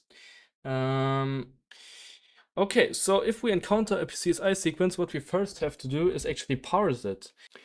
Because as we saw on the Wikipedia page, the CSI escape sequence that has those semicolons and stuff like that and arguments, and we need to correctly parse them. It's not that hard. Let's just implement a void parse CSI. It's pretty straightforward. Yeah, so let's first check if we don't even have a CSI sequence, then we just return. So if we don't have a buffer, and yeah, so let's see. CSI sequence at buffer and CSI sequence dot length is equal to 0 to correctly use the string, because we didn't do that at this place here. So like that. Yeah, so checking if we have a prefix will be the first thing, and we can kind of just ignore all other prefixes except for the question mark for now. So let's just say if CSI sequence dot buff at 0 is equal to a question mark. And what we should probably do is have a correct iterator. So let's say I is equal to 0 and here an I. So if that's a question mark, we say CSI sequence dot prefix is equal to CSI sequence dot buff add I, and say I plus plus. And else, if we don't have a prefix, we just say CSI sequence dot prefix equal to, yeah, we could say 0, but I'm not such a Chad that I'm just assigning 0 to a string. So let's do that. So that's how we handle the prefix. But now the real meat of the CSI sequence is, yeah, you could argue that the real meat is the command, but I think it's parameters. So yeah, let's just say we have a for loop, and it's actually, we already have an I, so we are going to use that, and then we say yeah, so CSI sequence.length. Yeah, we say CSI sequence.length to go through the entire buffer and I++. Yeah, and then we accumulate the parameters. So we check if it's a digit, if what we are on is, so we check if what we are on is currently a digit. So if it's a digit, CSI sequence dot buffer at I. So like this. If it's a digit, then we say, then what we want to do, we want to have like a argument buffer for like the current argument, like the current number. Yeah, we can have 32 or something in here, and yeah, also a argument index then, because we want to basically accumulate all of the digits in the argument so that we can then, when the argument is basically over, convert it to a real integer. So we basically say if argument index is less than size of argbuff -1, then we will say argbuff at argindex plus plus, obviously, is equal to plus is equal to CSI sequence dot buffer at I. Okay, is digit, we don't have that, so like this. Yeah, and else if we have a semicolon, so if there's basically the argument has ended and there's a new argument, so that's how CSI sequences specify their arguments. Then we just say the argbuff at argindex is equal to 0, so that we can basically say, okay, we now have the correct string that we can then convert. And then we say CSI sequence dot parameters at CSI sequence dot n parameters plus plus is equal to a to I, basically the function to convert a string to a integer, argbuff, right? So that's basically it. Now we have the arguments accumulated, and then we just set the argbuff again to 0 to go to the next argument. So size of argbuff,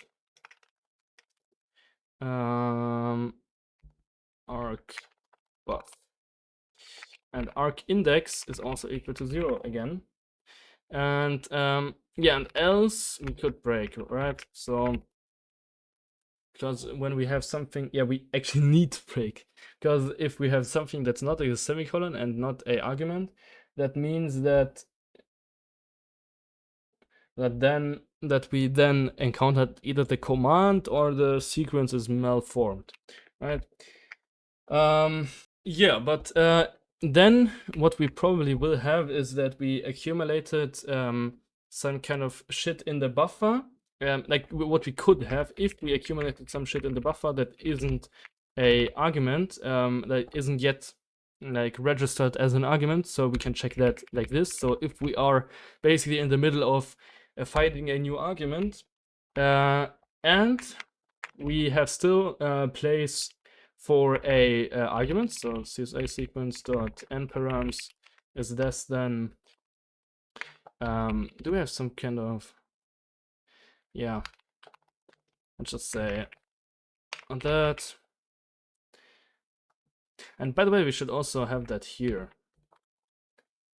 Should also break if CSI sequence dot n params is greater than or equal to that times this.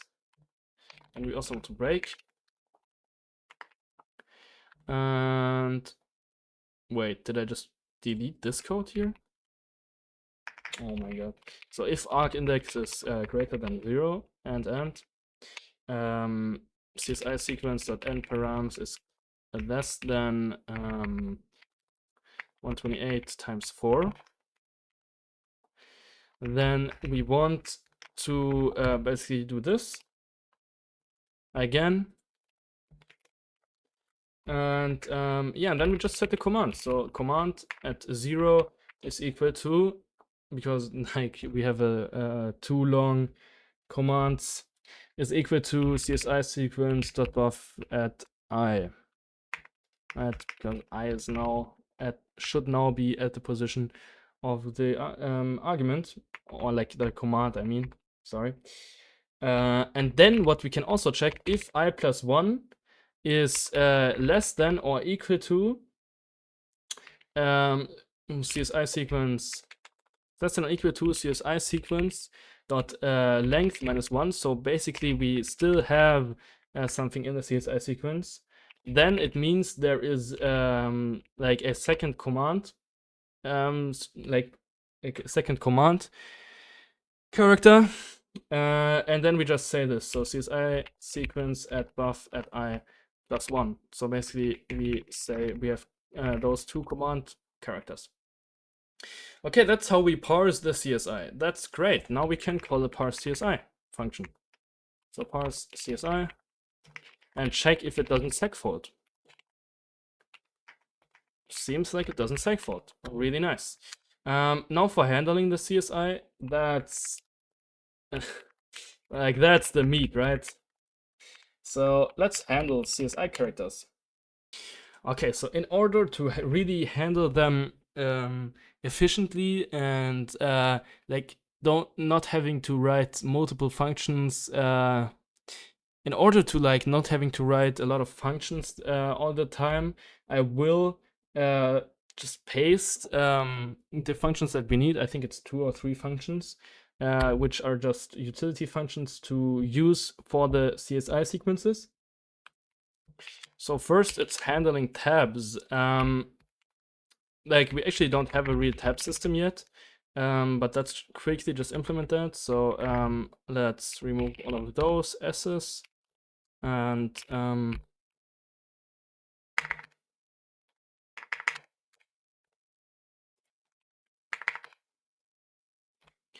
so the first one is to handle tabs, right? Handling tabs is a really important thing that the terminal emulator has to do, because we will basically specify like a tab row that goes for every, like it's just tab indexes. So basically we have, like if we do that, the terminal emulator knows, okay, here's the next tab index, but if we do it here, it still goes here and it doesn't just go 4, right? So that's the correct way of handling tabs, and this is actually what this implements exactly.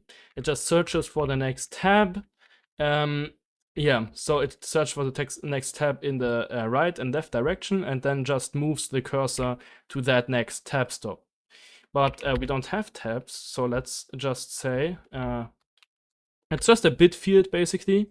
It's just a static un tabs, and it calls like big. Like, yeah, we should probably evaluate that, because in the future we should have non-static calls and rows. So like this, and then here we just say tabs is equal to malloc size of un32t times columns.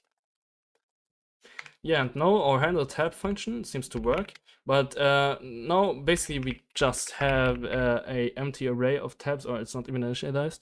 So we need to initialize this. So I is less than cos I plus plus. And what we are basically doing is saying, if I % tab stuff with, for example, 8 is equal to 0, we just say tabs at I is equal to 1. So here is a tab then, and else we say tabs at I is equal to 0. That's basically how to implement tabs in a terminal emulator, right? So that's pretty simple. So that's the first function.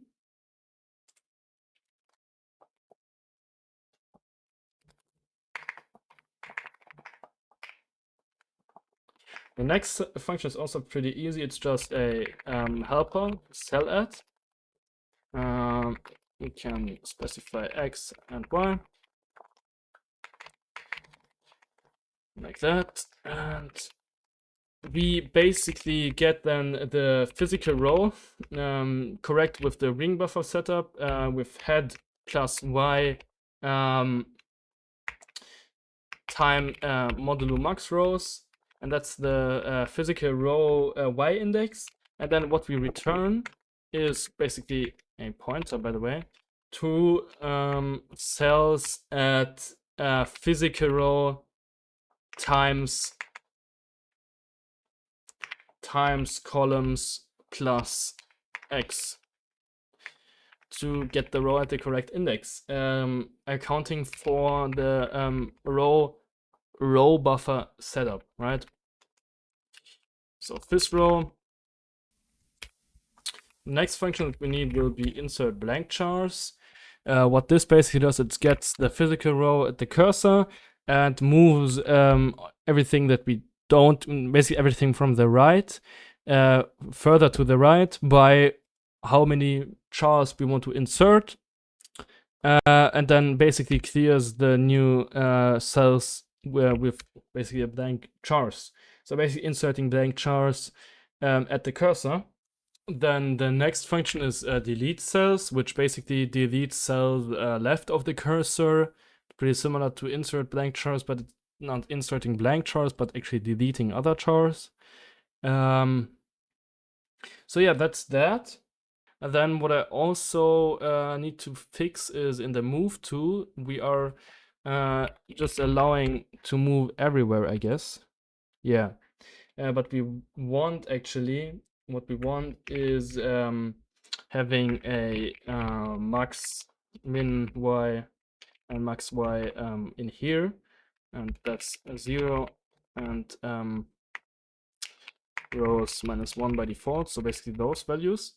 But in case so min y and max y, but in case that we have this cursor mode origin, which basically says that we can only move in the scrollable area.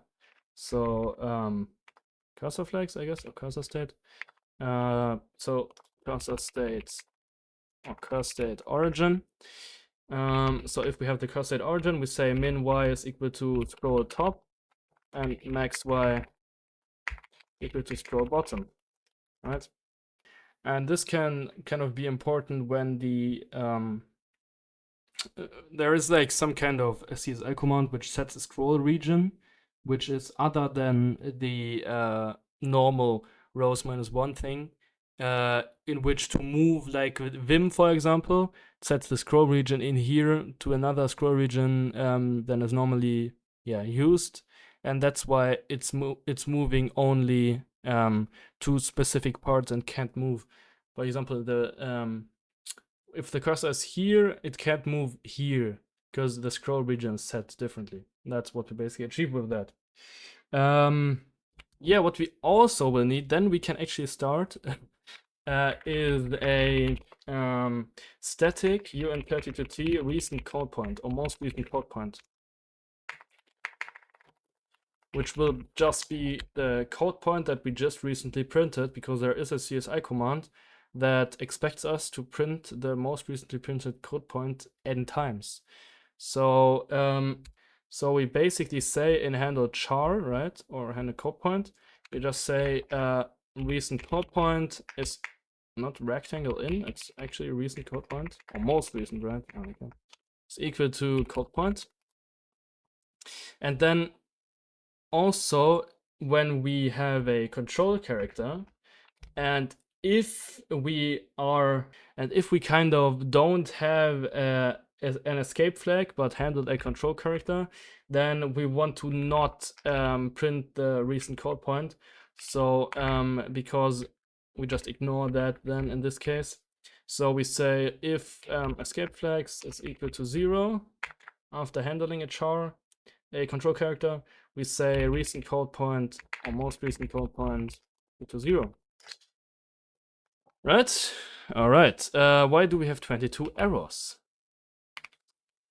because of this scheiße. Okay, so what we can do is switch on the command of the CSI sequence. Okay, so CSI sequence dot command at 0, because we don't care about the other one actually. And let's start with B. B is actually using the most recent code point. So let's say break and say n is equal to yeah, let's have some kind of variable like because most like commands have default parameters if no parameter is specified. So that's why let's have something like dp for default parameter is equal to CSI sequence dot n params is greater than 0. Then we say CSI sequence dot params at 0, and else we say 1, because that's the default parameter of most commands. And then in here we say n is equal to min between the default parameter and short max, actually, because we don't want any more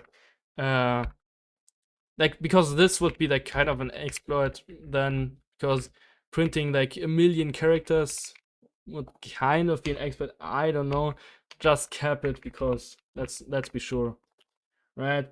So let's see, I is less than n and I plus plus, and then we just handle the char again.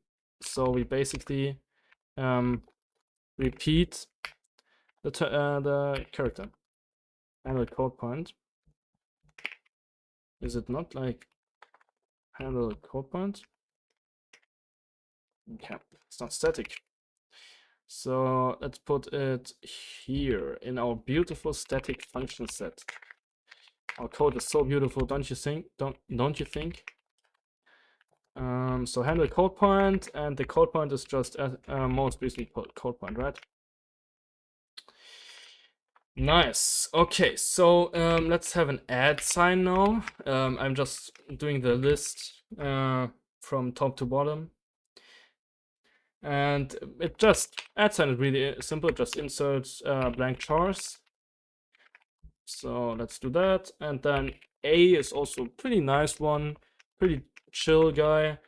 It just basically moves the cursor a little bit up. So let's do move to cursor X, cursor Y, minus dp. So up, not right. And then break. And then we have cursor down, obviously. So we have B for that. And E is also does the same thing. Here that we then want to move the cursor down like this. And break. Then we have the little C and A, which are moving the cursor forward, so to the right. And then we have the D, which moves it to the left. I love those CSI sequences. They actually are great, right? Because they're really easy to implement, really straightforward, really cool. So like this, and then we have like identifying the terminal, which is a little bit weird, which is a small c. This is like a CSI sequence I don't like, for example. I would rank it like an D tier or something, because it's like not that great. We basically have to check if the parameter is 0, and also only then it even does anything. And what it does is also really weird.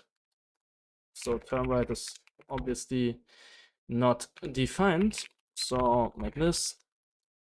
And now we have included something again or something like that. Okay, no. Yeah, for some reason it's like weirded out. Okay, so the buffer is actually this. So 033, this, then a question mark, 6c, and then the sterling of that. So like this. And false for echoing. And we break, right? Okay, so let's get back to good ones. Okay, I think we need to do it like a re-ranking, so let's have that at the bottom. So let's have a good one in E. It just moves a little bit down and goes to the first column. Really cool. So we just go to column 0 and move down by just specifying cursor.y plus dp. All right, then we have breaking, right? Breaking bad. Okay, after that comes also a pretty nice sequence, which is the F, which basically does the same thing, but in the opposite direction. So like this, and then, yeah, okay, then we have G. I think G is it's like a C tier, you know? And G is like tab stuff, tab stuff. G is like a tab stop things, and it's basically clearing tab stops, right? Because some applications need that, and then you have to switch on the type of argument actually, like type of parameter or how you'd say. So we switch on the parameter like this, and check if the parameter is 0. We do stuff. If the parameter is 3, we do other stuff, and default we break. So 0 and 3 are the valid codes, and 0 just clears the tab stop at the cursor. So we just say tabs at cursor dot x is equal to 0, like this, and we break. And 3 just, I think, yeah, it just clears all tab stops. So tabs 0, size of wait, let me think. So size of u and 32t times cost, right? Yeah, make a sensor. Okay, in default we break. Seems pretty nice, seems pretty cool. Okay, then we have actual moving to columns, which is capital G, also a pretty cool one. It just moves to a column, but we have to do -1 because it specifies column 1 as actually the 0th column in coding space, you know, so that's why -1. And cursor.y because we don't want to move the y cursor. And then ones that I also really like, and by the way, it's also this that triggers it. I don't know why, but it is like that. So like this. And then, yeah, cool ones, H and F. H and F basically say move to X or Y, X and Y. And for that, just to be safe, we need a basically move to save function, right? Because you will see what I mean. So move to save X and Y as usual, but we check if we're in origin mode, and then we check if the cursor state is in origin. And if yes,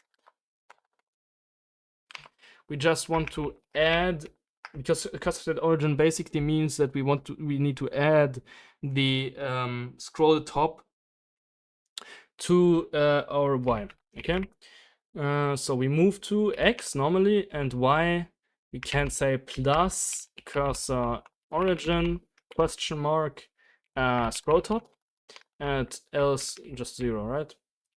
Yeah, that's basically it. Okay, so let's keep going with our cases. Where's handle CSI? Handle CSI in here. Okay, so H and F.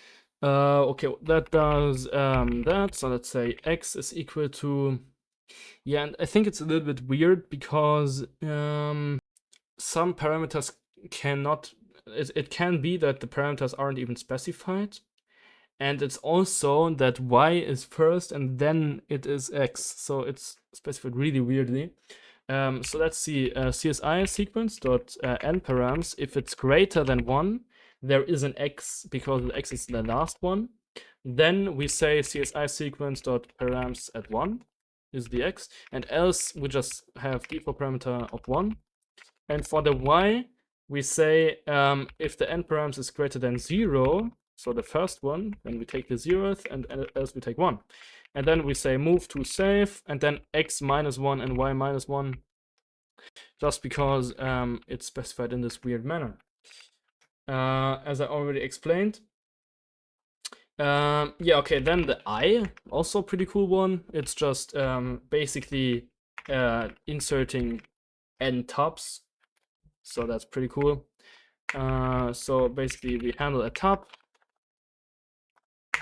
and dp, default parameter, how many tup's we want to handle. Okay, now come the little bit longer ones, which is clearing. So k, for example, it's basically clearing lines, right? It's done for that. So we need first the operation, basically. So the operation is CSI sequence at params at 0, right? And check if operation is 0, then we want to clear the line right of the cursor. So basically pretty easy. We just say x is equal to cursor x, and x is less than cols and x plus plus. Then we just clear cell at x and cursor.y. Okay, so and then we check else if operation is 1. We clear the line left of the cursor, so we basically say 0, we start at 0 and end at the cursor. And then else if we have operator is equal to 2, then we want to clear just the entire line, like that. We want to clear the entire line so that we say calls. And then we break. Okay, now the big one, J. J is used to clear the display. Okay, so we basically get our operator again. Check if the operator is 0. Then we want to clear from the cursor to the end of the screen. So basically we clear everything in the row of the cursor, right of the cursor. So cursor.x, x is less than calls x plus plus. Then we clear cell at x cursor.y. And then what we could do is just checking if cursor.y is greater than or equal to rows minus 1, because then we want to break, so then we don't want to erase anymore. And then we just say y is equal to cursor.y plus 1, because we already erased this line, so we go to the next one. And just say y is less than rows, and then we just say, and then we have our x loop, which you can basically copy, but now we want to erase all rows, so everything, not just from the cursor, and this is y then, right? And then we go operator is equal to 1. Then we want to erase from the beginning of the screen to the cursor. So to do that, that's just a bulk erase, basically everything that's like in front of the cursor. So it's less than cursor.y minus 1. So everything up until the cursor, just erase that, like here. And then but we only do that if the x is even greater than 1, because then we would cause a -1 to happen. So like this, and then we just clear the cursor row, and then we just clear the row, everything in the row up until the cursor, right, of the cursor. So cursor.x, and then in here cursor.y, and then we have clearing the entire screen, also pretty important. So else if, okay, the parenthesis was set wrong, and then we have operator equal 2, which is clearing the entire screen. For that, we can just easily say, example, something like here. We can just copy that. Y is equal to 0 and is less than rows, and x is equal to 0 and is less than calls, and yeah, basically like this. And then we want to break. Okay, so that's clearing done. And now there is also scroll escape codes actually. So let's keep that at the bottom because the tier list has to stay up. Scrolling escape code also pretty easy. We just scroll up. Start is going to be scroll top, and DP is going to be the end cross, and we break. But the thing is, if we have the prefix of a question mark, we don't want to scroll because that's how ST did it. So I'm also going to do that. I don't really know why. It's maybe some kind of standard thing, but we don't want that. If it's a maybe it's like some kind of thing where they overlap or something. I don't know the codes. But in T we want to scroll down. Okay, we don't have scroll down. Scroll up, scroll down. I think it's not yeah, in here. Okay, so like this, scroll down. It's scrolling down. Yeah, here we don't need that with the question mark. Now L is inserting lines. So basically we can insert lines easily by just scrolling down.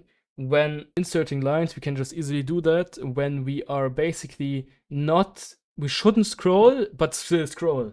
But because this will basically effectively insert blank lines. So we just check if scroll top is less than cursor Y and scroll bottom and cursor Y is less than scroll bottom, like this. So basically, if we are not, if we shouldn't scroll, we will scroll. Basically resulting in blank lines appearing. So and DP for how many blank lines we want, and then break.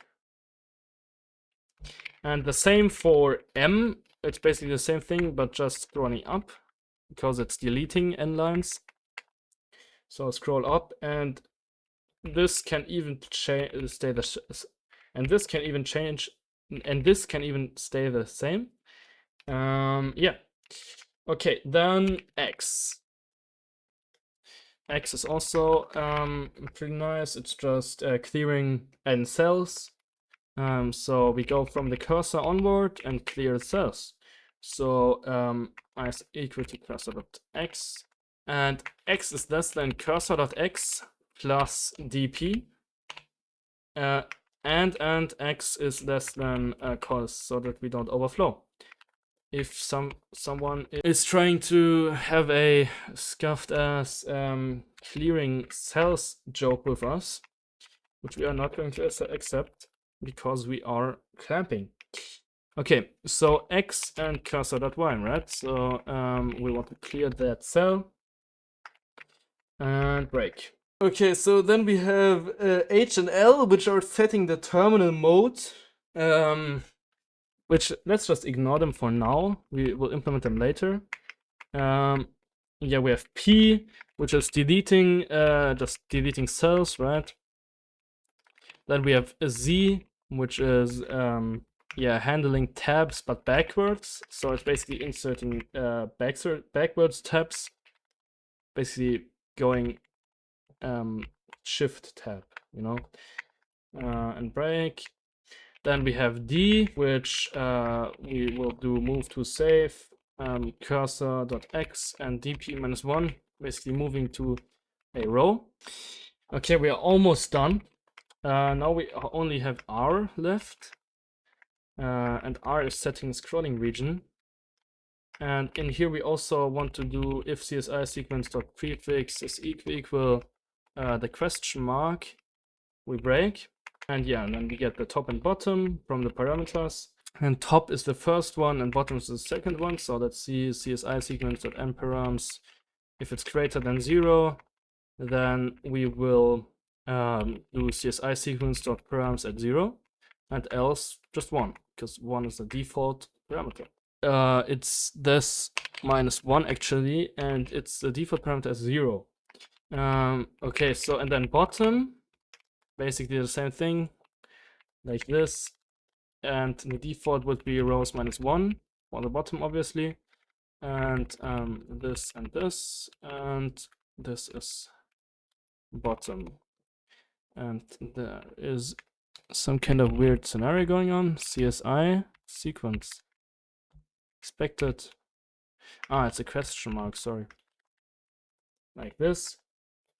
And then we just say scroll top is equal to top and scroll bottom is equal to bottom. And we will need to move to 0, 0, because that's what the standard expects us to do. Okay, pretty nice, pretty nice. Now let's implement S, which is saving the cursor, and U, which is restoring the cursor. We will need that.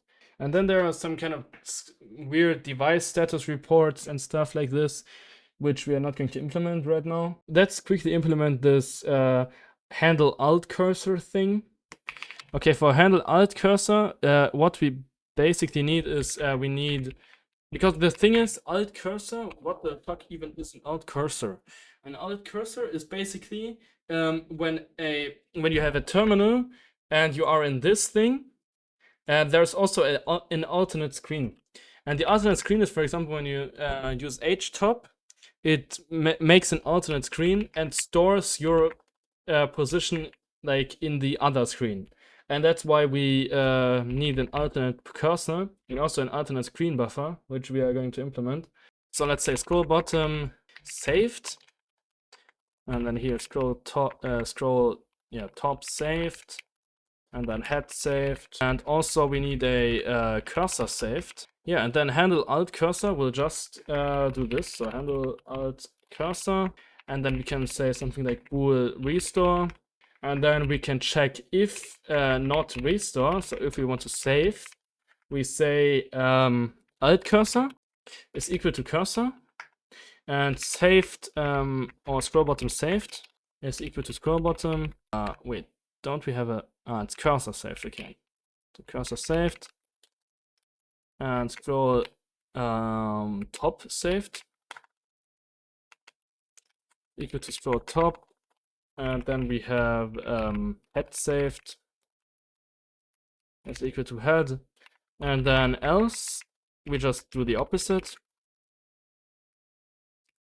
So cursor is equal to cursor saved, saved, saved, and saved, and then remove this saved, and this saved, and this saved, and then we want to move to the new cursor position, right?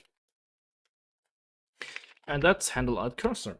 So let's implement handle alt cursor. So KS, I think it was, yeah, I don't really know anymore.